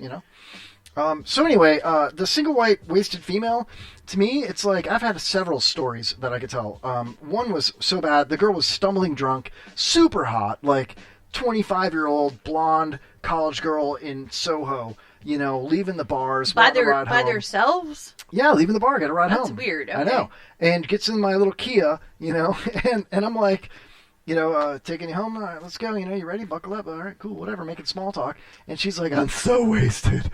Oh my God, I'm so drunk. I can barely make it up my stairs. And I'm like, I could have said, do you need my assistance? do you need me to help you with that? You know what I mean? I could have said something like that, but did I? Of course not. No. Of course not, because I'm a you're good a guy. gentleman. Yeah. Okay, number 7 on my list, the top 10 worst passengers for an Uber driver. Number 7, But the Jamaican stick fighter. okay, I have not been that. I have no idea what it is, but I want to know. The Jamaican stick fighter Tell is the me. worst of the What is worst. it? Why? My mom's in the chat asking if that girl threw up in my car. No, thank God. No, but you get an extra what? $500 if they do. No, I got $25 once for a girl that left a lot of glitter in my car. Oh my gosh. Yeah, there's glitter fucking you can't- everywhere. You can't get rid of I know, glitter. I was so pissed off. I'll get to that. She's on the list. I'll get to that too. I have some things to add, but So the Jamaican stick fighter is the guy with the dreadlocks, with the really red eyes, you know, the Jamaican looking like ganja. Not the happy Bob Marley Jamaican guy. No. The exact... kind you're kind of worried about. The one that's like, you know, yeah, come here, man. No, I'm going to rape your wife in front of you, man. You know what I mean? Yeah. Jamaican stick fighter, you know, he's ready to pull out a little billy club of sorts, you know, a broomstick handle, you know, a dowel rod, if you will, and just, he's ready to go. Like, he just left a fight, and he's on to his next one. Or he's hightailing it out of there. Get me the hell out of here, man. You know, I just killed a guy. You know what I mean? Been there, seen that, done that. No fun at all. Like, really, guy? You know? Oh, Jamaican stick fighter, number 7. All right, here we go. Number 6. Worst ever type of Uber passenger. Oh, man, this is special to me. Who? This is special in my heart. This will probably be me. No, not even, no. Oh, no, it won't be me? Okay. No, you're special in my heart, but this one is the off-duty police officer. Oh, okay, not me. Yeah, I've had several off-duty police officers getting into my Uber before. Because they've been drinking. Yeah, and they're responsible. They're patriots, yeah. But I had this one time. I may have talked about this on the show before. I'll make this kind of short and sweet, but, you know, I got pulled over for speeding once. It only happens a couple times in my life, you know. And I was late for class. I was going to a college course in Pinellas County, and I was leaving the Trinity area. And I didn't notice the signs that said, you know, reduce speed ahead 45 miles an hour. And I kept doing 60, which was the speed limit, you know. So I wasn't, like, aggressively driving. I just happened to still be doing the speed before the zone, you know, changed. Yeah. And he pulled me over, and he was really, really nice. And was like, I'm not inclined to give you a ticket. Where are you going? I'm like, college. And he's like, okay, I got it, you know. He's like, you seem like a nice kid, you know, let me just run your stuff. And he's like, all right, you know, everything's clean, you know, you're good. You don't really have any record at all, actually, you know. He's like, just, you know, keep it under the speed limit. Pay attention. How'd you not see the signs? And I'm like, I'm so sorry, I wasn't paying attention. He's like, all right, well, have a great day. So I left, right? No big deal. No, I got a warning. Well, fast forward like 2 months, I pick up an Uber, same cop, off duty, taking him to the airport. We were driving, we're talking, we figure out that we're the same people, and it was funny. He sat up front with me, had a great conversation with this guy, a totally great passenger, you know. We get into the airport where, you know, the lanes start splitting and you have to go 25 miles an hour, and you're like, departures, blue, red, arrivals, you know, and it's like kind of congested, there's a lot of construction, you're trying to figure it out, it was rush hour, there's cars everywhere, and I'm looking at my side mirror, right, so I can safely change lanes at literally 25 miles an hour, and a minivan in front of me panics. They panic. Never panic behind the wheel. Never works out. The guy panics. Comes to a complete stop. Do I go left or right? Do I merge? What do I do? Comes to a complete stop. The cop, off-duty cop in my car, puts his hands white-knuckled on the dashboard. Screams. And I look forward. There's a minivan right there. And I'm like, slam on the brakes. I come to a complete stop, literally like an inch. What do you call that? A cunt-hair? Literally a cunt-hair from hitting the car, the minivan. And now I'm looking at my rear view like, we're going to get hit, you know. The guy behind me is going to hit us, you know. Chain reaction. And we're all like, so I go around the guy like super fast. Like, when I go around him, you know. We get safely to the departures, or whatever it was. And the cop looks at me and he hands me a $20 bill. And he's like, thanks for the ride, man. I like to tip, you know, and I'm like, thank you so much. Do you need change? You know, $20, that's a great tip, you know? And he's like, I'll tell you what, I've been a cop for 22 years. He's like, I've been in shootouts. I've been in high-speed pursuits. I've arrested some of the worst people that you could ever imagine. I was one of the ones chasing OJ. Yeah, he's like, I've had a rough cop life, you know? And he's like, But never did I think in a million years that I would die in a Kia doing 25 miles an hour, you know, at the airport. Look at you with the mic control. I love it. Yeah, I love it. I love it. Oh, yeah, it's so good. You're making me so happy right now. You're making me happy right now. And he's like, he has a $20 bill, and I was just like, holy crap, you know. So that, yeah, off-duty cops, because of that particular experience, made my shit list. Sorry, sir. All right, number 5 on the top 10 worst ever Uber passengers you could possibly want in your Kia. Uh-huh. The Superfans. No, I'm sorry. Number 5 is Super Rich Family. Super Rich Family. All right. I certainly am not one of those. Me neither. You know, my parents both worked. Yeah. Real quick in the chat, we got a paragraph here from Aurora. I've never been there. I only know about it since my parents made us stay at the Days Inn across the street from when we used to go on family vacations to Tampa. We called it Hoochigans because the Bennigans attached to it. It was a cheap place to stay. That's true. That was the old Bennigans down there. We saw a lot of hookers there. That's also true. There's car dealerships right up and down that strip too, and the hookers will go into the lobbies at the car dealerships. And yeah, it's funny, man. Anyway, she's talking about Mons Venus and 2001 Odyssey. So number 5 is a Super Rich Family, right? I've picked up a Super Rich Family before, and they were like on their way to like some kind of gown ball, you know, like Cinderella's type, you know. And I was the chariot to take them there in my little black Kia Soul. Why were they not in a limo? Well, here's the thing. They were like, normally we get, you know, an Uber X, you know, 7-passenger. Oh, gotcha. But we're running late, and you were the closest one, and you have a brand new car. Yeah, my car was like a year old, you know. And they were like, so we figured we'd just pile into your car. And I was like, oh, that's super awesome. Let's go. And we start driving, and the mom is dressed in like a wedding gown, babe. Sorry, I almost called you bro. And the dad was in like a tux, and the 2 daughters were like super hot, like 19-year-olds, and they were in like prom dresses. You know what I mean? And I pulled them up to this like downtown Tampa ritzy ass like you know, ballroom, if you will, whatever the hell it was. I have no idea. Ballroom at the Marriott. Yeah, it was something crazy like that. Yeah, and you know, it was not the Marriott. It was like a private, you know, like country club type setting. Oh, okay. Yeah, and I was just like so embarrassed. You know, I was like, what am I doing with my life right now? Why am I not this family? You know what I mean? Why am I the one driving them? You know, so they made my list. Fucking assholes. All right, number 4 on the top 10 list of the types of Uber drivers, Uber passengers that I never want in my Uber again. Number 4, superfans. Yeah, superfans. I said it. What do you mean? Superfans. Like, they're like... we're going to a lightning game. It's a lightning game. Woo! We got fake beards on. Yeah. Jerseys. Woo! Yeah, no, this is worse, man. It was when the Atlanta Falcons... Before this happened, I was a Falcon idiot. After this happened, with these Falcon fans, I was a Falcon expert. It's the worst Falcon passengers I ever had in my life. Can you imagine if you had to drive around Patriots? Oh, man. Stand steady. Hold on. No, so the superfans, right? I picked up these. It was an African American family, like, but it wasn't a family. It was more of a group of adults, and I thought. When they came out of the bar, it was at like a wing house, and they come down the steps into the parking lot. This is in Tampa, and it was like 2 dudes and 2 women. They were all in like their 40s, and the dudes were dressed nice. The women were dressed like superfans. The one woman I thought was a transvestite because she was so exotic looking. She had this huge headdress on. Right? But it was like, you know, the Falcons. It was like Dirty Birds, you know? So she had like feathers and like she was dressed like a big ass falcon, basically. She was a big, fat, giant woman dressed like a falcon with all this glitter and all this red and black and silver. And I thought she was like a showgirl. Turns out, superfan, right? Gets in my car, sits down in the back seat with her husband and the other woman, and the other husband sat up front with me because he can't fit 4 superfans in the back of a Kia Soul, you know.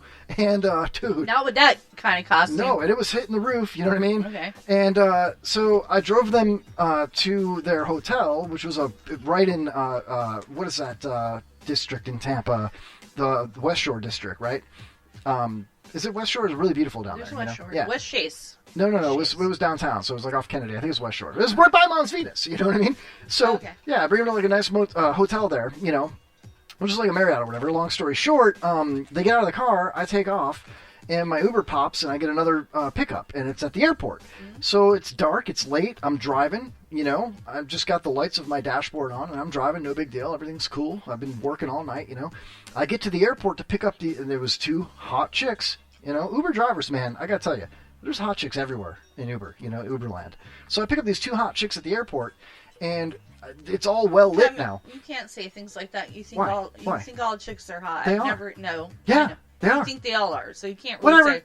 Okay, maybe you don't believe me, but you know they were hot. Anyway, so but I pull into the pickup area at the airport, and it's very well lit. And I look down at my seats to make sure that there's nothing sitting on the seats, you know, like my ball cap or my Uber Eats bag or whatever it might be, you know. And there's glitter everywhere, you know. And I'm like, you gotta be kidding me! The freaking super fans left glitter all over my car. So the hot chicks go to open the door, and I'm like, hold on a second, girls. One of you is going to have to sit up front where there's no glitter, and the other one's going to have to sit on the left side where there's no glitter, because I just delivered some super fans, goddamn Falcon fans, you know? And they're like, ooh, and they looked, and I'm like, I'm not trying to be a pervert, whichever one of you wants to sit up front, unless you want glitter all over you, you know? And they were like, oh, no big deal. I took them to Super Target. Their plane was delayed, they lost their baggage, and they had no toiletries. They got a free comped hotel room, but they needed to get stuff at Target, like toothpaste and whatnot. So I took them to Super Target, and I was like, okay, my night's over. I cannot continue to drive with all this glitter in my car. So I took pictures of it, sent it to Uber. They sent me a check for $25 That's to all. clean my car. Yeah. Glitter you can't get rid of. I was so mad. I was more concerned about. I had to go home to my girlfriend and explain why I had glitter in my glitter car. everywhere. Yeah. Here's the thing. Here's the Ridiculous. thing. Though. Girls who leave a trail of glitter behind them are never forgotten. You know why? Because you can never get rid of it. Can't get rid of the glitter. It's true. Yeah, right. Shane says, "How rich are you taking an Uber, you cheapskates?" I know. I saw that. My mom liked the cop story. That's funny. Yeah, that really happened in our community too. Was the lady with the feathers named Olivia? I don't know. What the hell kind of question is that? Oh, because I think your mom knows her. I don't know. Oh, you're gay too? Do you know my friend? Do you know my friend? You know he's gay. I have a friend in San Francisco. He's gay. His name is Olivia too. All right, number 3 on the worst types of Uber passengers. Now it gets pretty bad here. We get to the bottom of the list here. Let's see if I raise my hand. All right. What are you doing? I'm moving. It's the moving girl. No. Yeah. Calling the Uber, Kia Soul. Then they want you to put their shit in their car for them. I pulled up to this motel I would say no. in Ybor City, like just off, the fun part of Ybor, and the other part of Ybor where, it's like kind of a poor area. And I go to this kind of rundown motel where they don't mow the grass or whatever. However, you can explain it however you want, Kevin. And there's this girl, nappy ass hair, like there was stuff in it. Like there was stuff in her hair. Like I could see it from the parking lot. And I'm like, oh God, what is that? There's stuff in her hair. And she wants you to throw shit in the car and take shit out of the car. She had furniture and everything she owned. And I felt so bad, and I was like, I can't just drive away from this. I bet you most Uber drivers would have. You can say, I'm sorry, this is not our service. I know, but I felt bad for her. She was just dirty and just down on her luck. And, I love women, I know. And even with the weird clumpy hair with the shit in it, like the shit in her hair was like, it was like balls of cotton or something. It was, what? Yeah, I don't know what to call it. You're a hairdresser. Like, do people put, like, stuff in their hair, or was it just, like, debris from... That's laying just down. weird. I don't know. I'm sorry, but was she gross. Black or white? She was actually, she was a black girl, yeah. But what I'm saying though is like her clothes were dirty, like she slept outside. You know what I mean, like that. But that's kind of sad. I know. I felt horrible. Okay. So I went out and I helped her, and I was like, "What? Let's figure out what's most necessary because I don't think all this is gonna fit." It's not gonna fit. Yeah. So we had to leave like some plastic drawers that she had that were on wheels. I'm like, that's not gonna fit, but let's empty them. And then pile the bags on top of that. And so we got pretty much everything, And I drove her to like a different motel, and I felt terrible, and I made like $8 on it, and it took me like half a day, like unloaded all her stuff for her, and she didn't even really talk to me. Like I think she was on drugs, and I just felt bad. Like it's times like that. That's why I started my nonprofit, because those people are one conversation away from changing their lives, whether they're black, white, brown, yellow, whatever it might be, No, I get it. Yeah. So anyway, but that's not my favorite fucking passenger. No. You know what I'm saying? I'm trying to make money. You know? I know. Yeah, that kind of sucked. You know, let's not use Uber to move. Well, luckily I didn't raise my hand for that either. All right, here. Not yet. You know what I'm saying, though? It's I like, get you. it's just tough, man. All right, let's hear. All right, so number 2. Oh man, this is bad. Number 2, the worst. No, I don't think so. No? Okay. Maybe. It might be before your time, though. Not that you're old, but you know, you're my age. The worst, number 2 worst Uber passenger of all time is the one that has no baby seat when they got a baby. Oh no, I've never done that. Me neither, but my kids are all adults. But I had 2 experiences to speak of. One was well, what do you say? I'm sorry, I'm not allowed to drive around with a baby. Dude, this guy was behind. He was at like a what do you call it? Like a child services, a DCF place. You know, probably getting WIC. Okay. Yeah, and it was a gentleman. You know, short gentleman, didn't speak English. Had a stroller, a foldable stroller, no big deal. But it had a baby in the stroller, and the baby was like less than a year old. You know, barely big enough for the stroller. You know. And what did you say? Well, I'm like, he goes, I'll just hold him, you know, in broken English. And I'm like, you know, if I get pulled over for that, I'm in big trouble. Deep crap. I can't do this. Yeah. And he's like, you know, and it was raining. And he's like, it was like a $3 fare. It was just down the road to like 7-Eleven or something. And I was like, well... Don't incriminate yourself right now. No, I was like, here's my options. I don't mind at all. Statute of limitations. This is, I don't remember when it was, 94. Okay. Yeah. I was like thinking, okay, here's the options. I can tell him no, and he can walk this baby in this little raggedy ass stroller. In the heat, probably. In the rain. Oh, the rain. On a 6-lane highway, little road, by the government building over there, you know. And I'm like, all right, that's not going to work. Just get in, bro, you know. Strap in, hold him tight, put the seatbelt on, put extra seatbelts on, you know. That's probably what I would do. Yeah, I have a lot of compassion. But you told him, you know, for next time.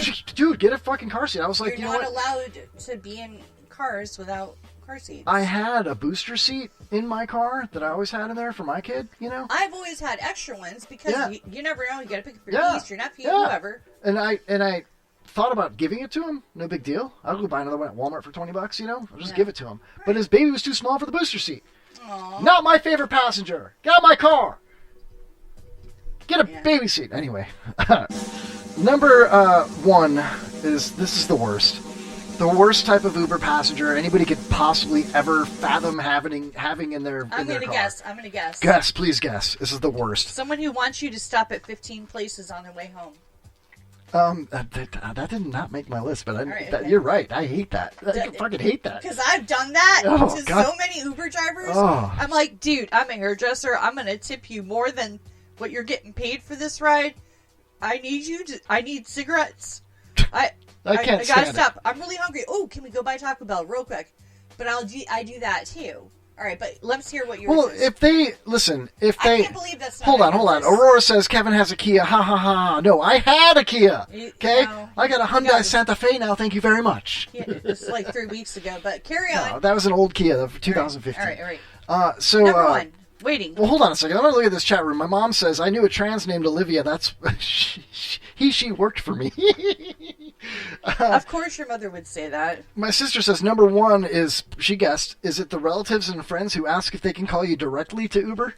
I'm like, Sandy, it doesn't work that way. You said that before. How dumb are you? Can we get you to drive us to the airport? I'm like...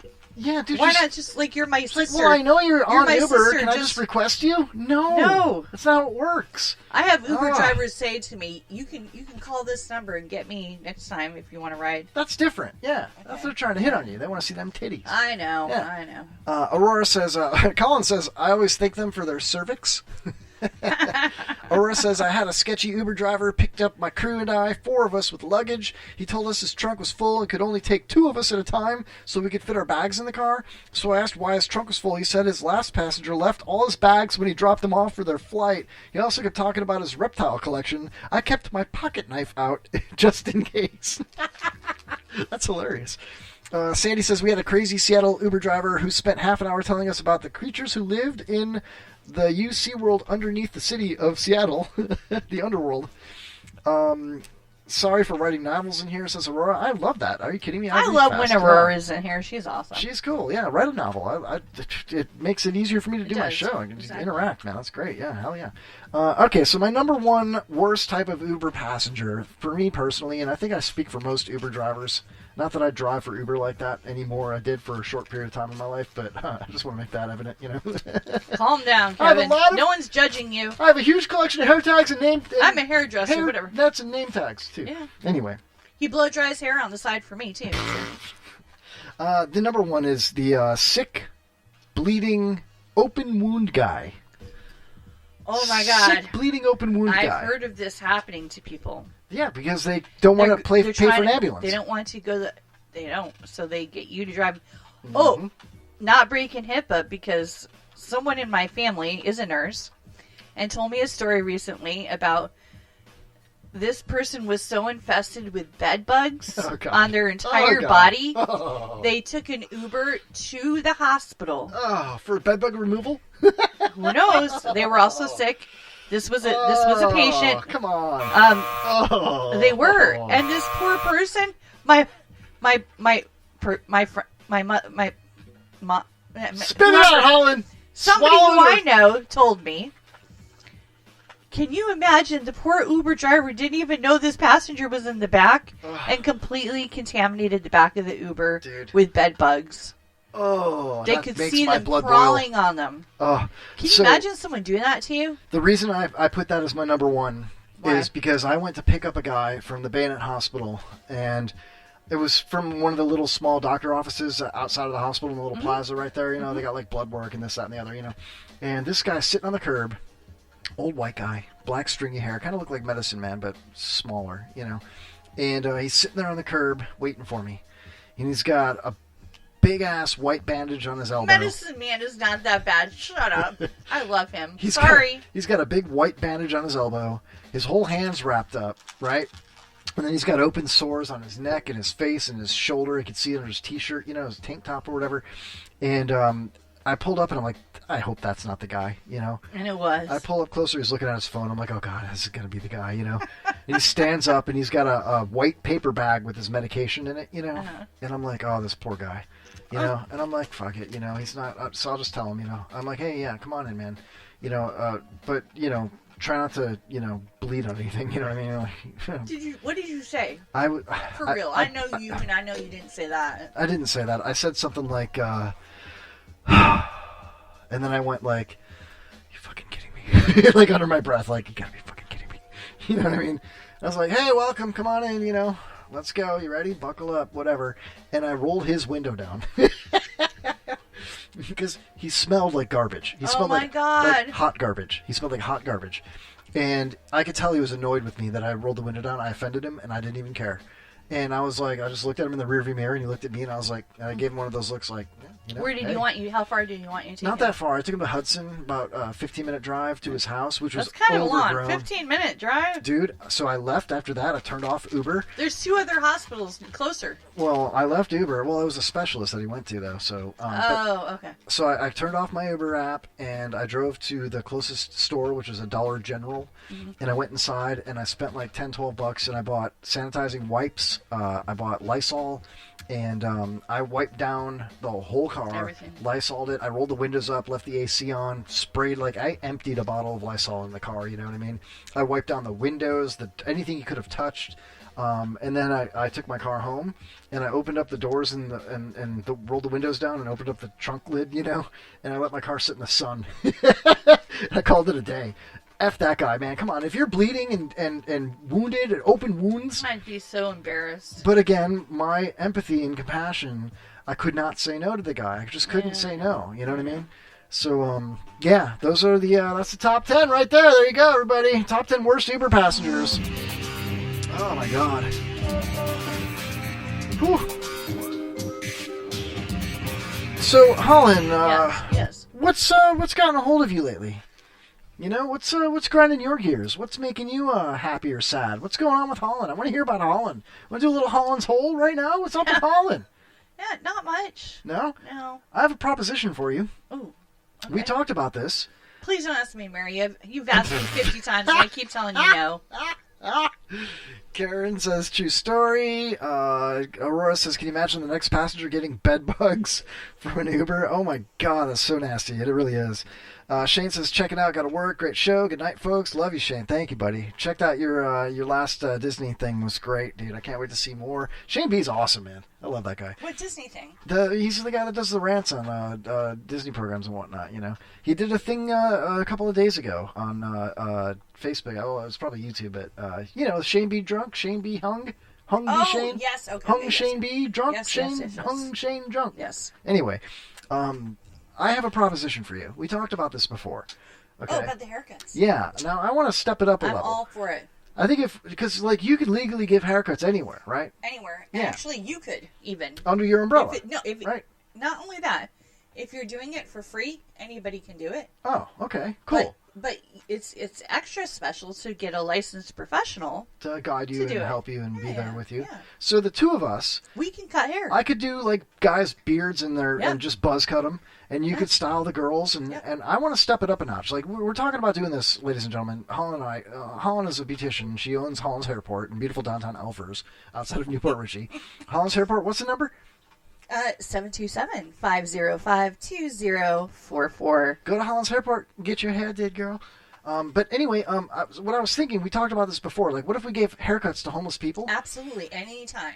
So, what about this? What Even if they're not homeless, maybe they're just trying to find a job. Yeah. Say you're struggling, you're living in a Yeah, hotel. you're not homeless, but you're Day to even day. if you're living at home and you're And just you have- broke, whatever. and you're broke. Yeah. You I'll want help you got you a job out. interview coming up, or you want to go on a job Be interview? rude, but you feel like, hey, I don't have an How would extra it feel? $30 Yeah. to get a haircut. How would it feel, Holland, if you were like, man, I really want to start looking for a new job, but I'm kind of broke. I look like shit because I haven't had a Right. haircut What in am a I long supposed time. to do? Yeah, well, I Right. do it myself in my bathroom. Exactly. No. You get a free haircut Get from a free Holland haircut. Kelly. Exactly. And I want to step it up a notch. What? So I bought my kids one of those like traveling closet deals that you buy at the store, and you like put it together. It's got the poles, and you can like just like wheel it around your bedroom. yeah. Okay. So, but I'm constantly Bring getting clothes. I'm constantly getting donations from a nonprofit of clothes and things, and I always drop it off to the Rope Center and to other homeless shelters in our local community. Come What in, if we will fix you up. we grab some of the more dressy type clothes, Yep. and instead of donating those, we put those on the rack on hangers, and they can select an Whatever outfit. they want. Yeah, maybe grab a blouse or a shirt or a pair of pants, get a haircut, get a haircut, shave, shampoo. Now you've got some motivation behind you. Like, okay, now I'm going to go on my quest for a new job. Exactly. And I don't care if you're homeless or if you're just like, dude, I've been working at racetrack for the last 2 years and I've gone to school and I don't make a lot of money, so I can't really go shopping at Dillard's and go get my hair done. And Exactly. here's an opportunity. Maybe you can come and get a free haircut. We'll hang out. We can talk. Maybe we can have some resources there, like a laptop set up with the Pasco County. And we have food sometimes, right? Yeah, but it takes. I have so much stuff to give away. I really do. I I'm have eating blessing some of bags that and all that. right you know. now, so. No, that's not for homeless people. That's for us. Oh, this is. But for no, us. I still have was seeing I have a some tips cache in the on- garage. I'm sorry to talk over you, but I have still have blessing bags and food and soap and shampoo and razors and tampons. I have all that stuff. It's all been costs donated. You know. nothing, No, it's already there. We already have Costs it. nothing for us, so. So maybe we should put on an event. Maybe when we do the car wash show in 2 weeks, I believe the 27th. Well, maybe we'll promote it there as well. Oh, that'd be good. I don't know if Mike wants a bunch of people get haircuts and stuff at his car show. Oh, you know what I maybe mean? not, But we could still talk about it and But give we could out send him the over information. Yeah. The shop or something. Yeah, I think that we could really make it work. You know what I mean? How cool would that be? That we're giving people haircuts, we're giving them clothes, we're giving them some food. I can't give anybody money. I don't even have enough money. I'm late on the rent for the studio. You know what I mean? We're both broke Well, ass. we're not broke ass, but we're working. We work. I mean, we work. Yeah. We're hardworking people. Yeah. So I think that would be badass. Are you in? I'm totally in. Fist bump I would love it. Let's do it. Yes. We got that. Hold us to it. Looking in the chat room. Colin says, like the movie Hot Rod, I was grinding metal. Can you take me to the hospital? I cut my own hair entire time I was in the army. A number 2 mirror fade. Hey, you know what? I've seen Kevin's haircuts. Oh, geez, yeah. It's getting better. His self-inflicted haircuts, and I've fixed them.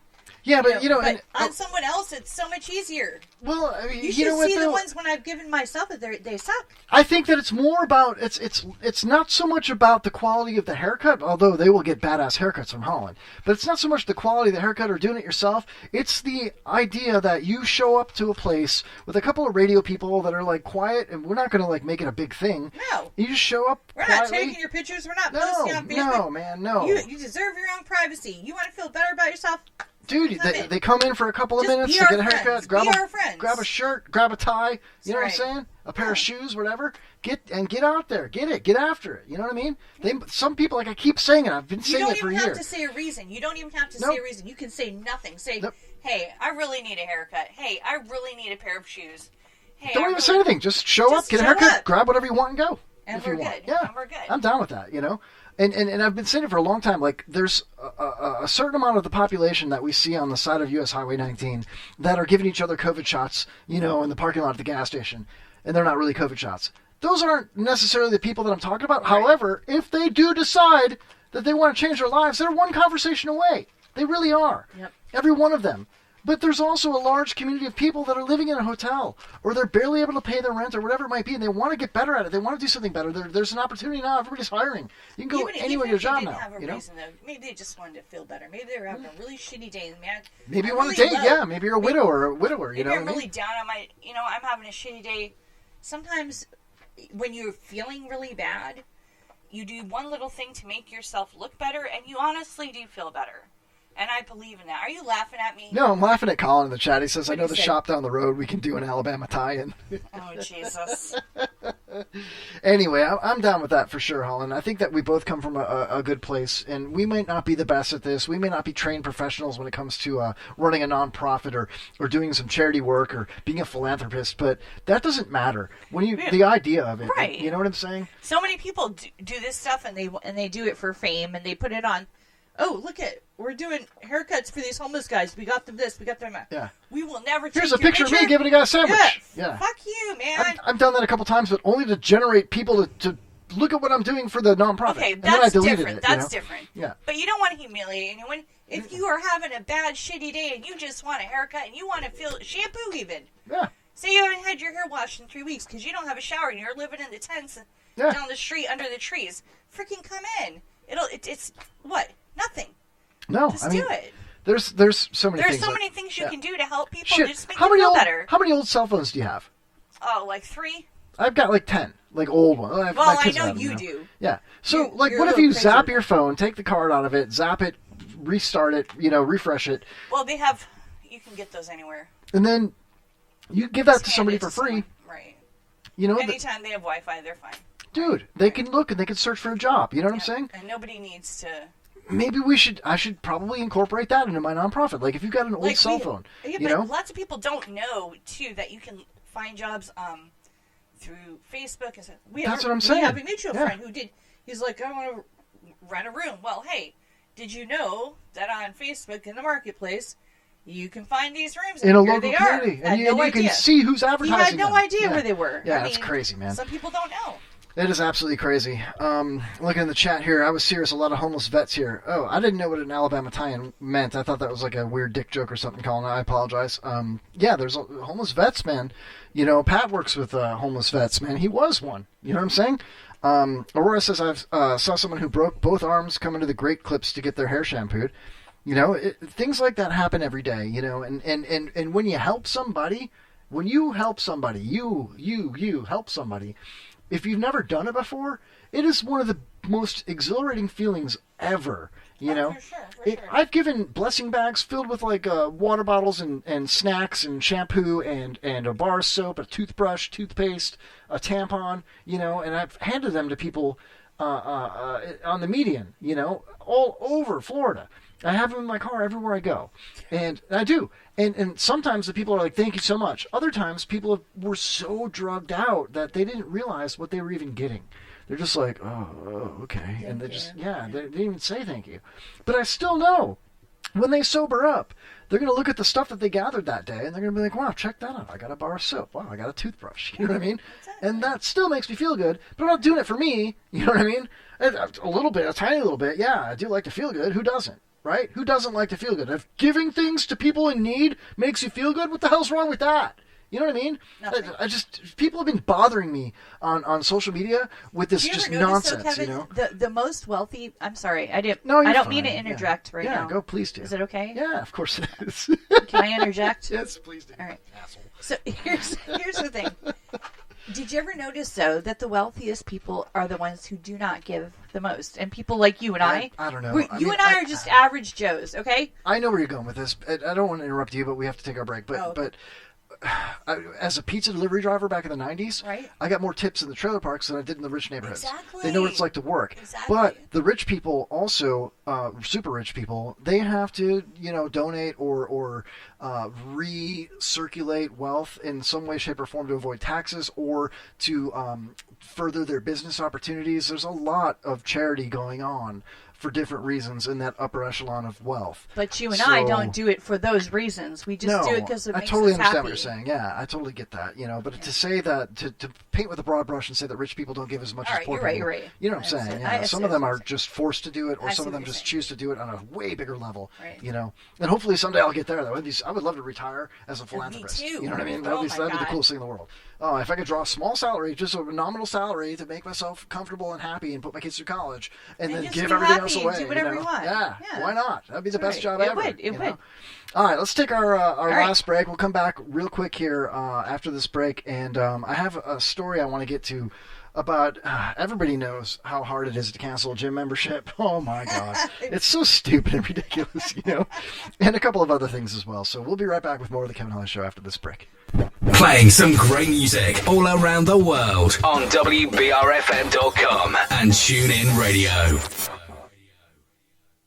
Trucker Rob on the Kevin Holly Show. When he's not driving trucks, he's knucking futs. You are listening to the Kevin Holly Show. The Kevin Holly Show. The Kevin Holly Show. One. Everybody, get ready. Tomorrow, November 17th, 2015, it's the Kevin Holly Show, live from 8 to 11. It's Wednesday. And if you call in tomorrow, you can speak to a live Syrian refugee just recently transplanted from the middle of who hell knows where. And you can call us at 727-657-3686. And you too can speak to him and ask questions that everybody in America's dying to know right now on the Kevin Holly Show, because we bring it, and we bring it real. Ever shared a lustful evening with a Muslim woman?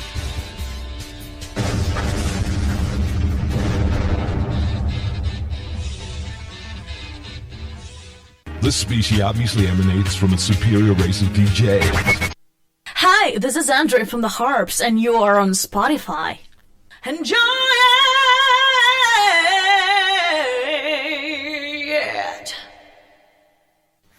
Hi, this is Sharon Buckles. I am the dominatrix Selena Krause from the upcoming Scorpion Girl, and I am happy to be on the Kevin Holly Show.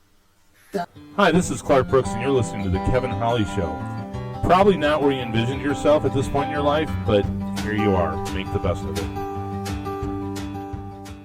You are listening to the Kevin Holly Show with Scott Butler, myself, and Kevin Holly, and everyone else. And this is a great fun time. So listen in.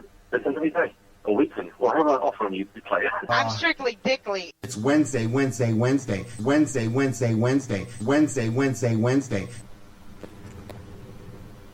Oh, wait. Hello? Hello? Is this a mic? Is this mic on? Hello? Is anybody here? Is this mic working? Hello? Testing. 1, 2, 3. 1, 2, 3. Testing. Hello? Anybody out there? Muy bien, como va? Arrivederci. Hello? I said, is anybody here? Nobody's listening to me. I don't know if this thing is on. Hello? I'm trying to call the Kevin Holly Show. Hello? Nobody's answering. Son of a bitch. Nobody's listening to me. Anyways, well, I tried to call you, Kevin, and, you didn't pick up the phone, so I guess nobody's listening. Nobody cares. That's right. Nobody cares. Anyways, call me back, Kevin. Hello. You don't like guys in makeup or what? You shot your wad right in the beginning, man. Dude. I'm eating a double cheeseburger. You're eating a double cheeseburger? I'm eating a double cheeseburger right now.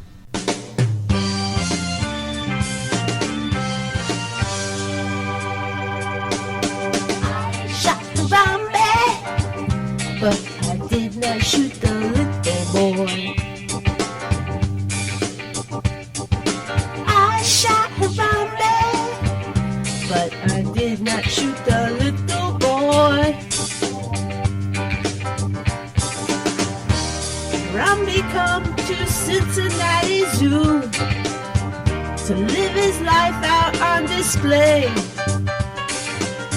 That little boy was found not guilty for the killing of Harambe. For the killing of Harambe. But I say,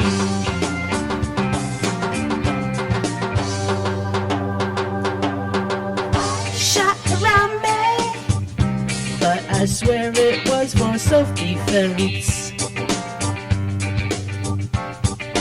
I shot Harambe, 'cause a little boy climbed over the fence. That's where I gotta stop. Because that's where... Wait. Because... I love me some altar boy, but Bro, you could have helped me paint the floors. You're a lot drinking closer. way too fucking fast, man. No, I didn't. We're drinking way too fast, man. Fuck you don't. I gotta turn this over to the main man. Hey, I was talking it up in the elevator. I'm talking it up in the parking lot. I was telling my sister. I'm making my kids watch it. I was so excited to have you on the show tonight, and you have been an absolute blast. Really, you are so funny, so charming, so beautiful. Everybody, what do you guys think of Lori Landon? Should we? Love you. Right, Pops. What do you think? What? You just gave me. The jury's still out. He said he gave me the finger. He's mad because his microphone doesn't come this close to the phone here. Pops, you want to talk to Lorraine real quick before we go to break? Oh, he's mad at me, dude. Really? he's clamming up. He's clamming up. Pops, come on, dude. Do you have any questions for Lorraine? Yes, you can. Here, you got the phone right here. Your mic's on. Come on now. There you go. Yeah, Laurie, I enjoyed listening to these two assholes talking to you, but I could have told you. I could have told you a lot of stuff that you'd have really enjoyed, but maybe we'll have another time. I'm sorry, Pops, man. You know, our phone system sucks, Lorraine. We don't have the most expensive audio equipment in the world. We're not quite Hollywood yet, but we'll be there. And for you, Lorraine, seriously, now that you've been on our show, I'm sure that Terror Tales is going to take off. Taurus.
I was talking it up in the elevator. I'm talking it up in the parking lot. I was telling my sister. I'm making my kids watch it. I was so excited to have you on the show tonight, and you have been an absolute blast. Really, you are so funny, so charming, so beautiful. Everybody, what do you guys think of Lori? Oh wow, sorry about the dead air.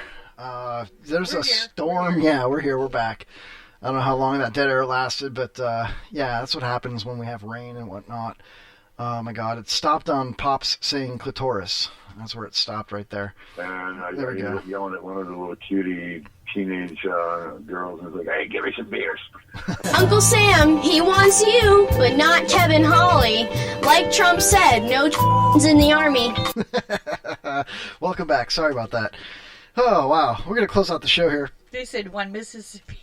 Joe Dixon. Am I looking at the chat now? Oh, my God. Hi, Joe. Oh my God. Let's see here.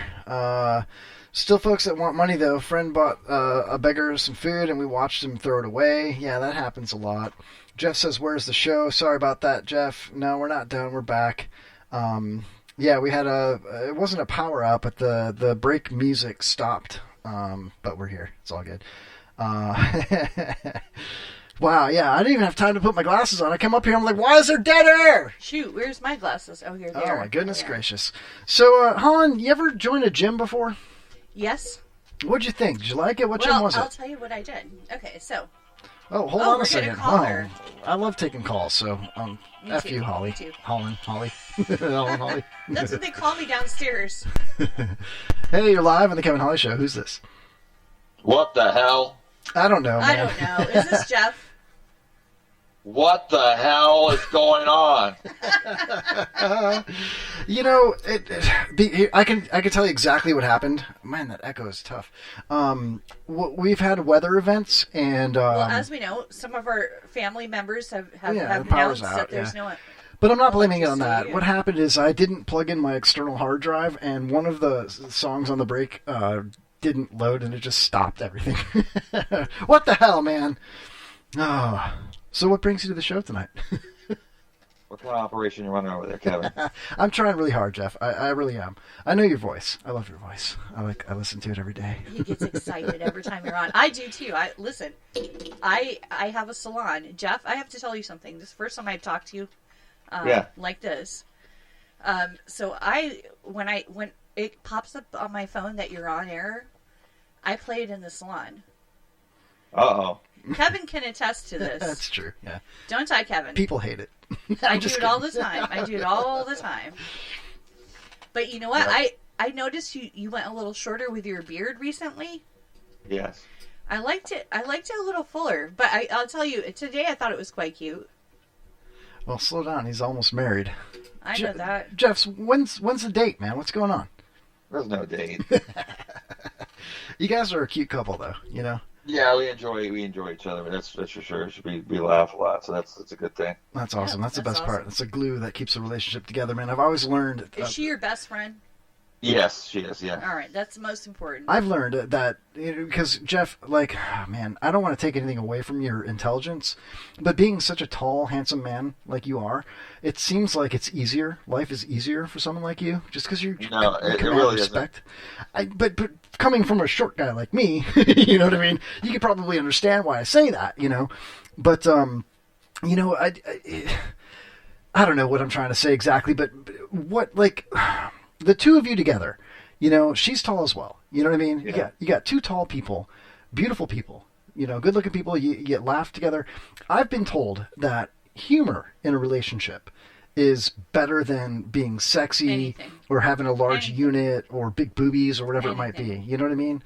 Do you guys, do you attest your successful relationship to that? Or is it just because you're both just super beautiful people? No, it's based on humor. When you can find someone you can laugh with, yeah, and even when you do get mad, because I mean, everybody's got their stuff, you know. Yeah. So, but when you can laugh about things, it makes it a whole lot easier. When you can laugh 5 minutes later, you know. Yeah, totally. That's it. Yeah, no, I totally agree. It sucks when, you know, in my personal relationships, when they don't think you're funny anymore. You know, I've been in those, so yeah.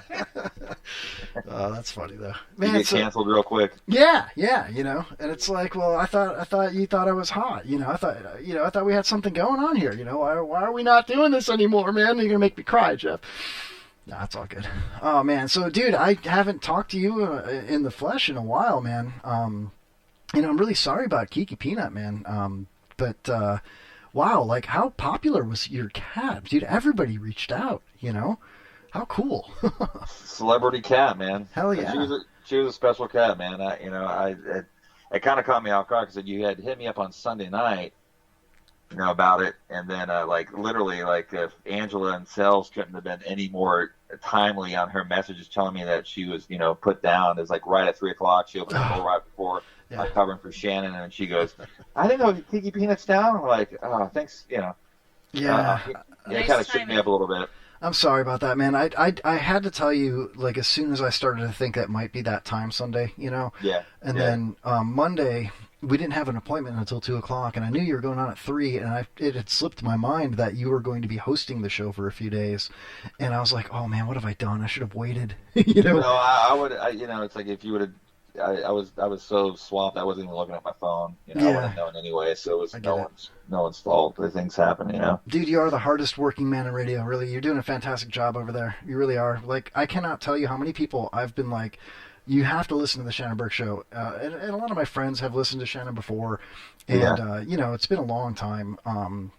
But you guys are really at the top of your game right now. You really are. It's like, it's so freaking entertaining, dude. You know, I literally listen every single day. You might not see me in the chat, but I'll put it on the app. You know, my kids are getting mad at me. Like, again, Dad? Really? more. Yeah, it was funny because I was listening to you guys, and then I was in a text battle with a former advertiser that didn't follow through with doing a job. And he was threatening me. He's like, I'm showing this to, you know, so-and-so the station or whatever. And I said, you know, but I was very sarcastic. Because he went after Angel. He crossed the line. Called her some words.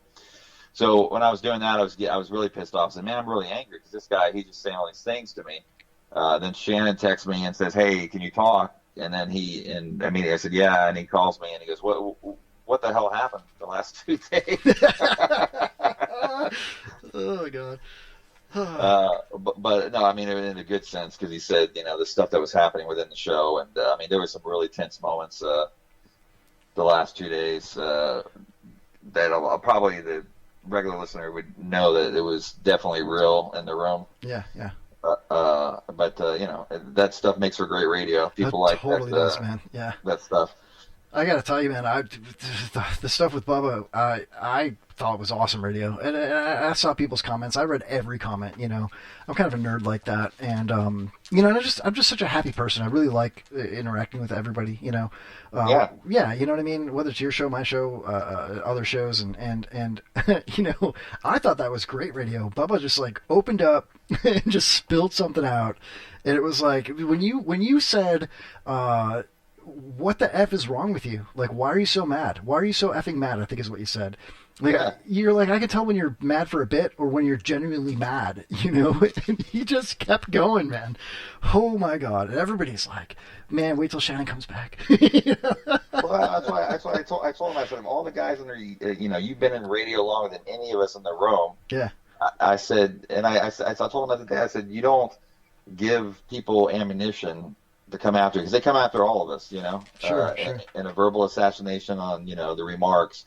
And I said, listen, you should know not to, if it's really bothering you, don't bring it up on the air. You never do that, because people will use that against you every single time. Yep. And sometimes I'm guilty of that, but I'll do it purposely so that I can get something out of the people listening, you know, and I'll sacrifice myself in that respect just because I'm new at this, man. I'm young. I'm a young gun. You know, I've only been doing this for 5 or 6 years, you know, and Bubba's, you guys, all of y'all been doing this for, I don't want to age you, but a long time. You know what I mean? Appreciate the age. The age isn't there. Oh man. So, how's the condo going? Just still cabinets laying on the ground. Oh, dude. This guy goes, oh yeah, the last remarks I said to the cabinet guy, and you'll like this, because I screenshot it and sent it to Shannon. He said something. He goes, I'm sending this whole text thread to the radio station, and I go, and I will be sending this whole text thread to a real cabinet company that can install cabinets.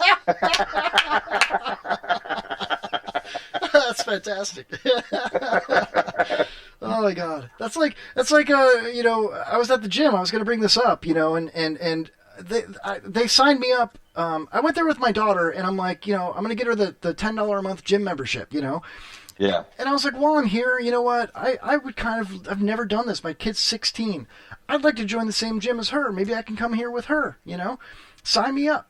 And they're like, okay, cool. So they hand you a tablet, and you just put your signature on it, you know? And I'm like, okay, I'm signing for whatever. Like, Jeff, when you go to the restaurant and you order the steak, the surf and turf, you're expecting to be billed properly for the surf and turf. You know what I mean? Yeah. You're not going to get billed for the lamb chops, you know? Right. So I find out 3 months later when I'm looking at my bank account, because, you know, they only pop up once in a while. I don't check my bank account every single day. And I was getting billed for the premium membership. It was like $30-some, you know? Oh, hell. 20-something, whatever it was, you know? So my daughter's like, Dad, can you take me to the gym? I'm like, sure. So I take her to the gym, and I'm like, this is a great opportunity last night for me to clear this up. And I tell the guy, you know, like, hey, you know, I signed my daughter and I up for the same membership, the basic, and for some reason I'm being billed for the premium, and I'd like to fix that. And the kid's like, no problem, come over here, other computer, we'll fix this. Long story short, this other kid comes up behind him, and this kid was like a greaseball, you know, and he's like, well, are you telling me that you didn't look at what you signed?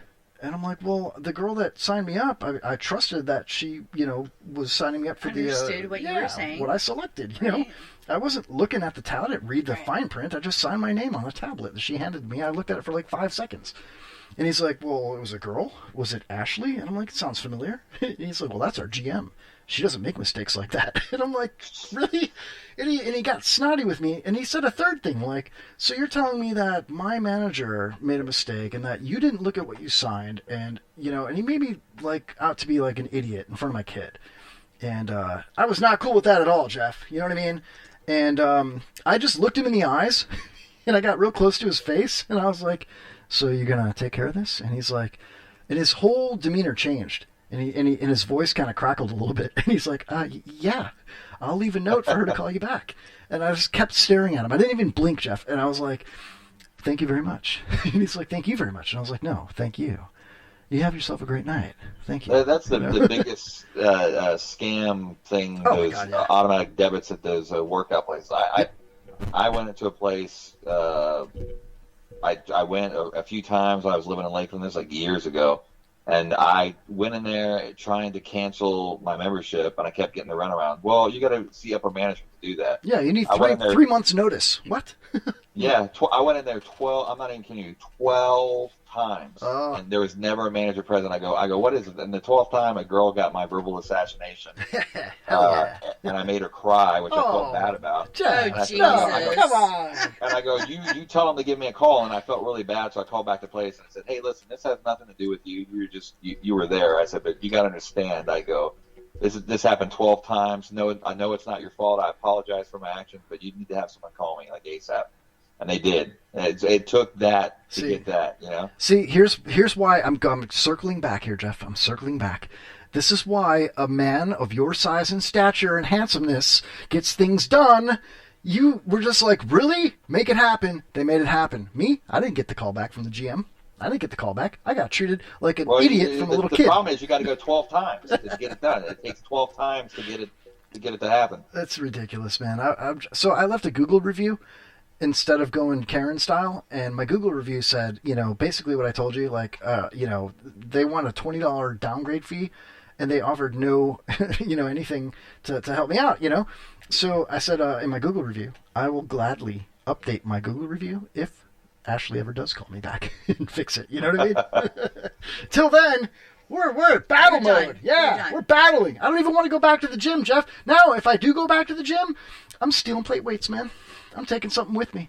Spray bottles, towels, hand sanitizer. Yeah, taking it with me. Toilet paper. I'm not really going to do that. I'm not that guy, you know. I know too many people at that gym. Like, Jeff, the gym that you went to in Lakeland years ago, did you go to that gym with people that you know? Did you have friends there, family members, or anything like that? No. I didn't want to be seen, you know, so, you know, I was trying to get some lard off, so I didn't want to be, you know, bothered. And that's another reason I don't like this gym. It's super crowded. It's filled with people from my local community, people I work with, people I know, neighbors, family, friends, kids, friends of my kids and their parents and all that. Yeah, my dad goes there even. I mean, it's just everybody knows there. I'm never going back. It's a Crunch Gym in Trinity, by the way. I'm not afraid to throw it out there because I'm not worried about them ever advertising on my show. They won't.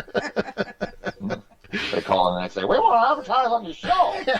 Howard, if they call, you tell them no. I'll say no, none for you. You said cancel Kevin's membership and we'll talk. We'll talk. Exactly.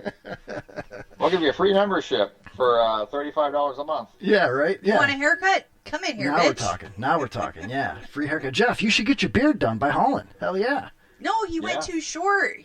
He's already It'll gone. grow, the dude's huge. It grows so fast. It does. 2 days from now. I love Angel's his mad beard. that I cut it short, but I go, you don't have to live with it. It's so hot. Yeah, you know? but you know what? I'm with her. I gotta tell you, I love your beard, and I do. I love that you don't color your beard.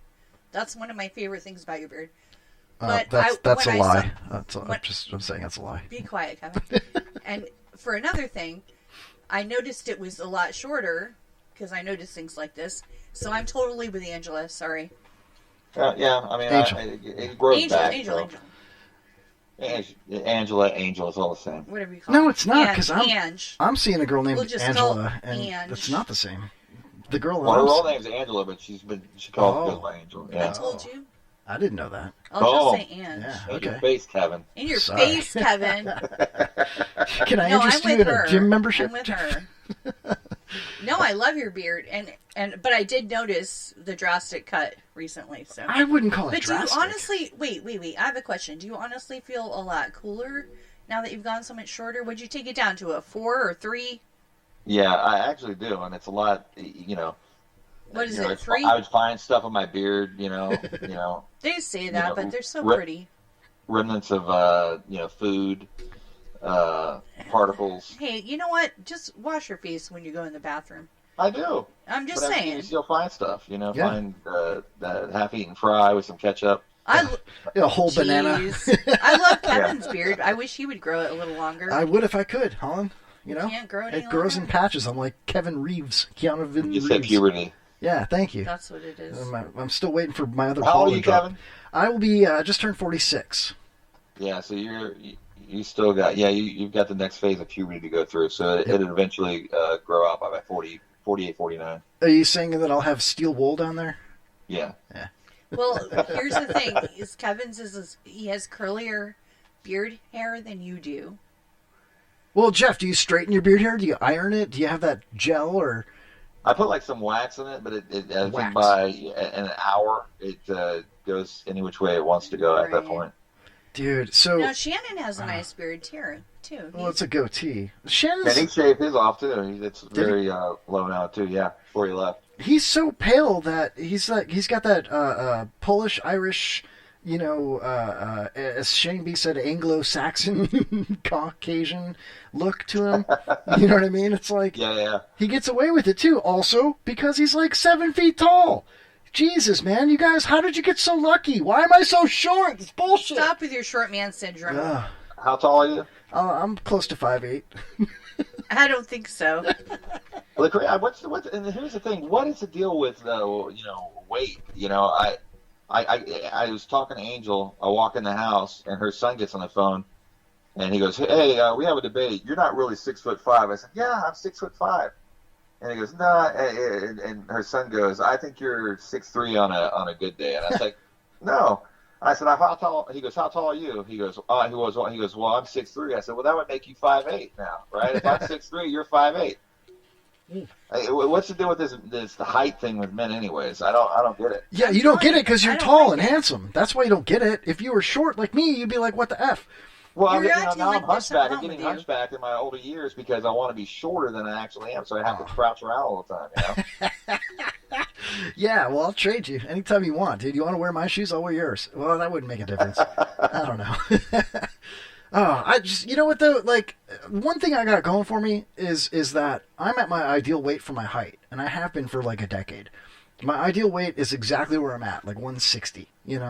So even though I got a bit of a beer gut now in my older age, I got a dad bod now where I used to have like 12 packs of abs, and all that. I was so cut and strong for my whole life, and now I'm starting to feel it and look at, but I'm starting to get to the point where I don't really care. Like, girls tell me that I'm sexy. Can you believe that, Yofrey? I'm sexy. You are sexy. He's always been sexy. He knows it. Yeah. He knows it. But it's not because I'm this chiseled Michael B. Jordan type person anymore. Like, I wasn't as tall as him, but I was chiseled. Nor as black, but I was chiseled like him, and I'm not anymore. But for some reason, the salt and pepper hair and beard and the dad bod. It just does it. Maybe does it for us. Maybe it's just because I like to smile and laugh, Holland. Maybe that's why. It's the humor factor. It's humor. That's the thing. Here's the thing. If you're funny, you're automatically 75% more attractive. Period.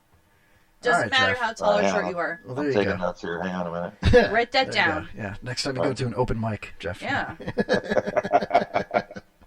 Oh man, I don't know, man. Like I feel like that I'm at the point in my life where I just, in my head, I still care deeply about how I look, but in my actual actions, I don't do anything to change the way I look. Right. So I'm at a moot point. Like I don't know. Like what am I really trying for? Am I trying to find some bride that I'm going to marry that's going to lust for me? Or am I trying to find a best friend like Jeff has? Or am I not trying to find anything at all? Do I already have it with Angela? I don't know. I don't know what's going on. Just go with it, man. Yeah, just man. Go with it. Yeah, exactly. That's the thing. People put so much pressure on relationships, and I 2 divorces down from me. So I made a decision like, hey, I'm gonna play it cool, lay back, and just go with it, and not put expectations on somebody, and vice versa. When you do that, man, it's just when it goes sour, Yeah, you ruin it, and it goes both ways. Not that I go both ways. I know Holland kind of does a little bit, but you know what I'm saying, though. It's like, we got a Holland out of Jeff. That's awesome. and if Bubba called in and how are you available? Oh, jeez. Oh, that's hilarious. I'm looking at the chat room, and Aurora Amadorable says, they charged you to downgrade? No, I didn't freaking pay that. I'm like, I'm not paying that. They wanted to charge me $20 to downgrade to the plan that I originally selected. Go on the plan. My father has this plan. I told you, it's like $10 a month. Holland, you missed the whole point. That's what I signed up for. That's what I signed my name for, but that's not what they're charging me for, and they won't let me go back down to that plan unless I pay to downgrade. That's ridiculous. I'll tell you what, man, I'm going to get big and strong like Jeff Adams, and I'm going to go back down to that 11 more times, and I'm going to tell them. It's going to take 11 more times to do it. Hell yeah. I have a suggestion. Okay. All right, go to the thrift store and get some weights. Okay. And go home and watch free YouTube videos on how to exercise with weights and stuff like that. There you go, free. Yeah. Free. All right. I get where you're going with this. That's fine. You want me It's to like jazzercise. everyone's like, well, why do we need to pay for tanning? That's true, you don't. Why are you paying for tanning? Oh, they raised their prices at the tanning salon. Hey, freaking go outside. We live in Florida. But what if you work during the day? Who cares? Then you can't go outside. You can Oh, go Holland, out. you don't know what you're talking about. Yes, I do. Yes, I'm I sorry, do. Holland, I'm meeting your microphone. Oh, jeez. Jeff, do you ever go outside and tan?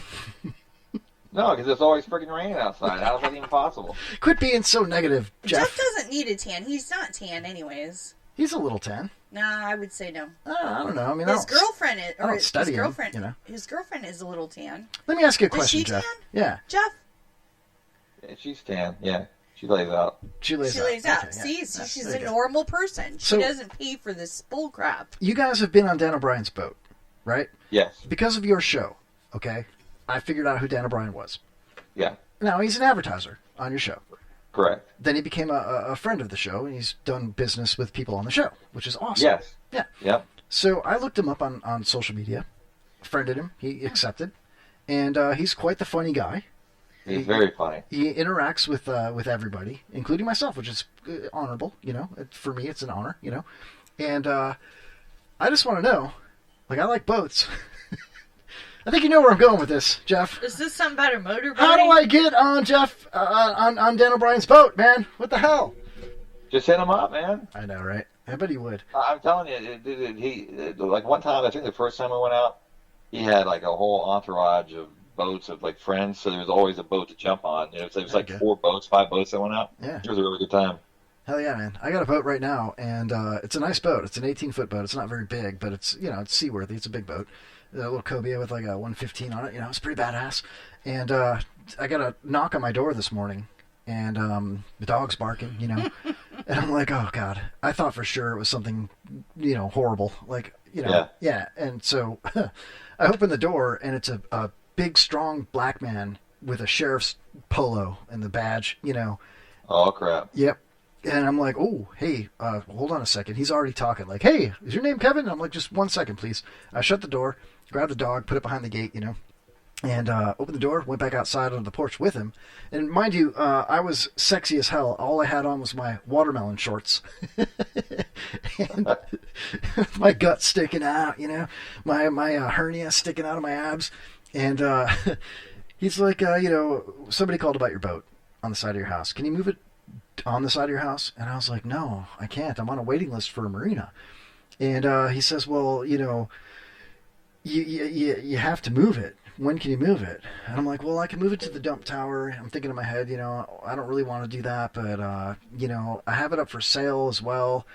Maybe I can sell it before I move it. I would keep it if I got to the marina, And this dude was so cool, Jeff. He's like, well, can you move it today or tomorrow? And I'm like, maybe, yeah. And he's like, well, I'll tell you what. I'll give you till next Tuesday. I'll drive by. All I need to do is take a picture with your boat not there. And I can close out your account. And I'm like, are you serious? And he's like, yeah, I'm like, thank you so much. Yeah, you're like the coolest code enforcement guy I've ever met in my life. So he went on his merry way. And I'm like, yeah, I'll move my boat by next Tuesday. No problem. What butthole neighborhood? What butthole ride you out? Dude, and that's the messed up part. That's the thing. Some of these people, like my parents have a house down the street from here, and they're constantly in trouble for stuff like this. But somebody we know had a boat in the back of my parents' house for about 3 years, and nobody said anything. Because it's in the back of the house. The county ordinance says that it has to be, the front of the boat has to be behind the front of your house. Oh, so it can be on the side of your house or in your backyard, that's fine. My boat's like next to my driveway right there. But I'm at least nice enough where I made sure to put the trailer is behind the sidewalk, so you can walk past the sidewalk. There's nothing blocking the sidewalk. Oh, well, that's and it's a pretty boat, it's a beautiful boat. But here's the thing, Jeff, is what pisses me off, Holland, is that my neighbors are cops, and they're totally cool. My other neighbors are my parents. Across the street are all people that have lived on our street for the last 20 years, and I know our entire family. They would never rat me out. My brother lives on my street. My sister lives on my street. My Aunt Barb lives on my street. Biker Australian Jeff lives on my street. He would never do it. I'm trying to think who would do it. Guido wouldn't do it. There's only one person that would do it. We call him the mayor. He's an asshole. He's like the mayor of the neighborhood. If it wasn't the mayor, then it was like somebody that lives in the neighborhood driving around and being a Karen. You know what I mean? That's the only explanation I can think of. Unless somebody's playing a joke on me, which would be a horrible joke. Who would do that? Right. I don't get it. But so tell your friend Dan O'Brien, if you don't mind, that I've got a boat for sale. He's got his boat. He's got a nice boat. I was thinking that maybe Ryan Hoppy routed you out or something with your boat. He wouldn't know how to mash, 9 digits at the same time. Beep, beep, beep, beep, beep, beep. Like, oh, bro, is this code enforcement? No, this is Taco Bell, dude. No, he wouldn't do that. Is he still on over there or what? No, man. Ryan Hobby blocked me on everything from social media to my cell phone. We have no communication at all. There's no way for me to contact him unless I called the Bone and asked to talk to him. And he's a bored op, turning his mic up whenever he talks, But yeah, dude, listen, I really liked Ryan. He was one of the first people I ever interviewed, if you can imagine, back in the day. And, because he won the Creative Loafing's Best Podcast 2 years in a row, which I think has a lot to do with Mike Calta, just propping him up and stuff. Yeah. Mike likes him, and I totally get that. And I loved it. And I was like, talking to Hobby, we became friends. We were in the same circles, And so I invited him to the show. He sat in. We had a lot of fun. Then he asked me, bro, this is an awesome setup, bro. Can I come down here and do my show here? Can I do Hoppy Hour here? And I found out later the reason that he probably asked me is because he was banned from doing his show in the recording rooms at the Bone because he kept putting the board together the wrong way, taking people's headphones and just leaving a mess, whatever it was, you know. So he had nowhere else to do it but his house. And, yeah, so I was, like, totally cool with it, though. I'm like, dude, yeah, come on by. And he did Happy Hour here every Tuesday night for, like, 6 or 8 months, whatever it was. He even had Thanksgiving dinner with my parents and I at my parents' house because he didn't have anywhere to go for Thanksgiving because his family all lives in Chicago. And I was like, bring your weird girlfriend and let's hang out, you know? And he did. It was fine. We had such a good friendship. We were totally cool. We talked all the time. And then out of nowhere, he blocks me. You know, and he blocked Balls and some other people. And we're all talking amongst ourselves, like, why did Hoppy block us? What did we do wrong? And this is the long and short of it, dude, is I was on Facebook, and there was a comment thread, and it was, I think it was the guys from the Lazy Ass Podcast or something like that. It was AJ, some of those guys, and, you know, like promotions guys from the Bone. And I don't mind talking about it. I don't care. And he was like... they were talking about Hoppy, and I was like, look, I'm blocked, so I know he can see what I'm saying, but I can't see his replies. Can anybody ask him real quick why he blocked me and Balls? Like, what did we do, you know? And sure enough, one of the guys copied and pasted a reply from Hoppy and put it in that comment thread, and I got to read it, and this is what it said. It said, we were never good together, bro. He's like, I didn't appreciate your dad jokes on my show. And, you know, it just wasn't a good vibe. We're never good together. And I'm like, are you breaking up with me? Oh, my God. Like, what is this? And I found it to be so comical. So that was like 2 years ago. And, Jeff, like maybe 3 months ago, I reached out to Spanish. And I texted him, and I said, hey, in your passings in the hallways or, you know, whenever, I know that you still sometimes go to the studio, even though it's COVID, whatever. If you see Hoppy, can you tell him I'm sorry for whatever I did? I don't know what I did, you know, and that I'd like to still be cordial and friendly with him. I don't know why he hates me so much. And Spanish was like, yeah, no problem. I can absolutely do that. And then the next night we're doing my show, and my friend Glick is in the chat room, who knows, you know, Ohio radio and Cleveland radio, so he knows Mo and Hoppy and Rob Gergilio and all them. And he's like, wow, what a pussy you are, reaching out to Spanish, like, oh, make Hoppy my friend again. And I'm like, what the hell is that? So apparently Hoppy talked shit about me, you know, in some way, shape, or form for me reaching out through Spanish to be nice to him, which solidified the fact that I don't like him. You know, that's a dick move, and I tried to be nice to him. I tried to reach out and apologize, and he's still just like, F you. And for no reason. I still have no reason. There's no explanation for it, so... That's the story with Hoppy, man. You know, it's unfortunate, and he's doing really well. He's got a nice, pretty girlfriend, and he's, you know, he's on the Bone on the weekends, running the boards, and you'll hear him talk a lot, you know. So I don't understand it, man, but I'm not heartbroken over it. The guy's half my age. You know, it's not like we were buddies growing up or anything, but it's still kind of, you know, disingenuous. You know, like, why are you being such a dick? You know, you can be a dick, and then it's just over. But why lay it on so thick? You know what I mean? I just don't get it. I mean, he did the same stuff to me. I mean, he came when I had the studio in Lakeland. He came over a couple times, you know, whatever, and that just happened, you know, because I would tune in from time to time what he was doing, and maybe the stars aligned, but he was doing like something out of his house. Yeah. And I used to do these contract jobs like BeLive.tv. Yeah, I'm a little familiar by following you, you know? Yeah, there was, you know, I did like 2 different shows a week, so I had like access to the platform. So I had like a page where I had like 3.5 million followers. Wow. I could share to. So the influx of like people watching the show back then on Facebook Live were like really high. I mean, I would get like anywhere between like 100, 150 people simultaneously watching at the same time because I was able to share on that page. Yeah. So, you know, fast forward, I tuned into his little live show, and he's effing talking about me. I don't know, like this, like literally. He goes, I used to do this Pathic podcast in Lakeland, and it was really pathetic because we'd be sitting there, and all of a sudden he said, oh, we got someone talking from Australia, blah, blah, blah. And then I just like, and then I got heated. I go, what is this fucker doing? And then finally I went to social media, and I said, hey, douchebag. I said, I caught telling your podcast, and I said, number one, I said I had a contract job where I had to share it. That's where the audience came from. I go, and I got paid for it. More like something that you never experienced in your life. I got paid $500 to do the motherfucking show for an hour, you know.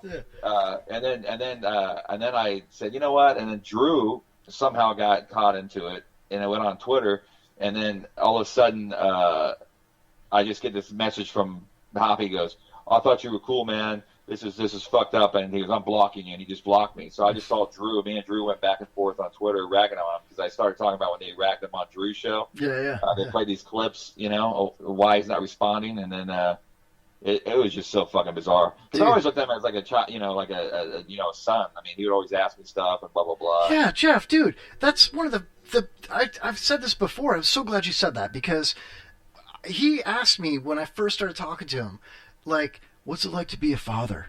What's it like to be divorced? You know, because he lost his dad when he was a kid. What's it like to have a house? Yeah, what's it like to actually live in a box?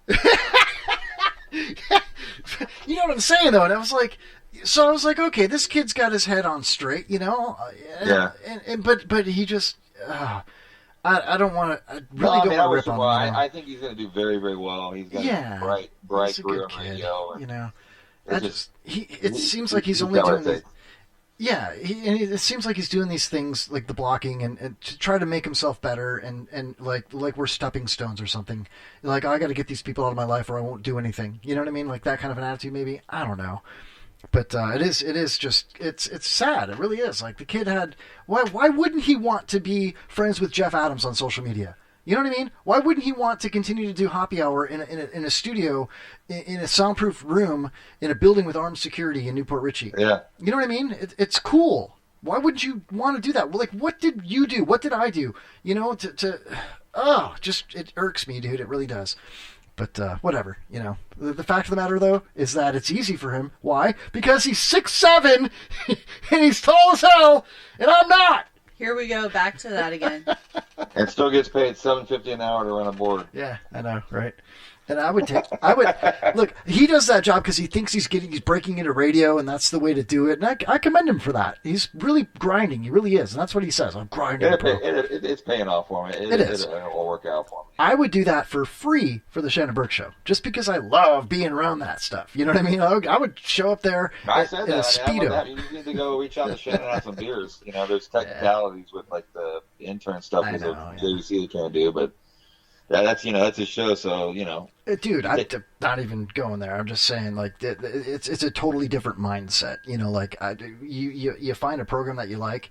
It's like if you watched Captain Kangaroo when you were a kid and you had the opportunity to run a camera on Captain Kangaroo, you would totally want to do that. You know what I mean? Of course. And I'm never going to grow up, so, you know. Listen, Kevin, I was, you know, me and Shannon were familiar with each other for years. I used to listen to them for years and years. And then I think it was like... I was working for Multicam, selling visual radio. I was up at 98 Rock in Baltimore. I was installing a system of their training how to do visual radio, and I was up in the morning because I would follow all these radio shows that, you know, have live streams. And I said, I can make some money off this. So I look and I saw Shannon back on Bubba the Love Sponge. Like, he was sitting there, and I reached out to him and I said, hey man, you know, what are you doing? I said, I thought you were in Atlanta. And then we started IM, and he goes, hey, let's go grab some beers. So I went to go grab some beers, and, you know, he told me about what was happening with Floor Man. He goes, hey, man, I'm, you know, looking for something. You want to do something? I'm like, yeah, sure. And we talked, and I went down there and talked to JVC, and then the rest is history, you know? So it's like, I think, man, this is going to be great. I'm going to work for Burke. Someone one of my top 5 broadcasters at the top of my 5 fingers, you know? So, But I mean, I say that encouraging. Just keep doing what you're doing, man. Everything will fall into place the way it's supposed to. I appreciate that, man. And it's honestly, Jeff, I'm not really trying to break into radio. I really like what I'm doing. You know, if the opportunity presented itself, or if I found something that I felt like was a really good fit and tried for it, that's one thing. You know what I mean? But this is fun. This is great. It's just fun. You can say fuck, shit, damn. Exactly. Whoa, hold on. I want my show to be radio ready, bro. I won't so get we can't in trouble cuss, for saying okay? tits again. That sounds all for me. Oh God, that's crazy though, man. You know, and also it's like, you know, I'm right there with you. Like, I remember riding my bicycle on the trail. You know, and I'm not going to admit to anything like, smoking weed or anything like that. I've never done anything like that. But Of course not. No, and I would ride my bike for exercise, and I would listen to Jay Moore and Shannon Burke. And it was back when it was just ShannonBurke.com, the ShannonBurkeShow.com. And he was above that Chinese restaurant, Yeah. And he was in between gigs or whatever it was, and he was still doing the show. And I believe the first hour was free, and then the second 2 hours you had to be a member. And it was like, dude, it was only like $10. Yeah. And you get like all kinds of swag, and you got to listen to the uncensored second 2 hours and other downloadable streaming content and whatnot. And I remember he would say all that, would it kill you? Would it kill you? Right. $10, would it kill you? And before I could give him my money, he was back on the air again, and I was able to listen. I don't give anybody my money, not even Holland. Holland, you need gas money? Call an Uber. No, but, so I'm with you on that, though. I once searched on the internet, and I found a website. It was the top 100 most influential Influencers? No, yeah, radio personalities. Yeah, number 1 was Rush. Lionel Rush was like Limbaugh. number 50. Mike Calta was in there. Bubba the Love Sponge was on there. You know what I mean? Right. I don't recall if Shannon Burke was on there or not. And in my opinion now, 2021, Shannon Burke should be right up in the top 5. You guys, and I know it's a lot of you, Jeff, being the executive producer of the show, but it's a whole team effort. We all know this, whatever show it might be, it's a whole team effort. Joe Rogan's got people in another room feeding him content, searching him. But I'm telling you guys, man, like, as a listener, I'm not trying to S anybody's D here, okay? But as a listener, I can choose. I have the freedom in America to choose whatever the hell I want to listen to or talk about or worship or whatever, and I can listen to Joe Pags.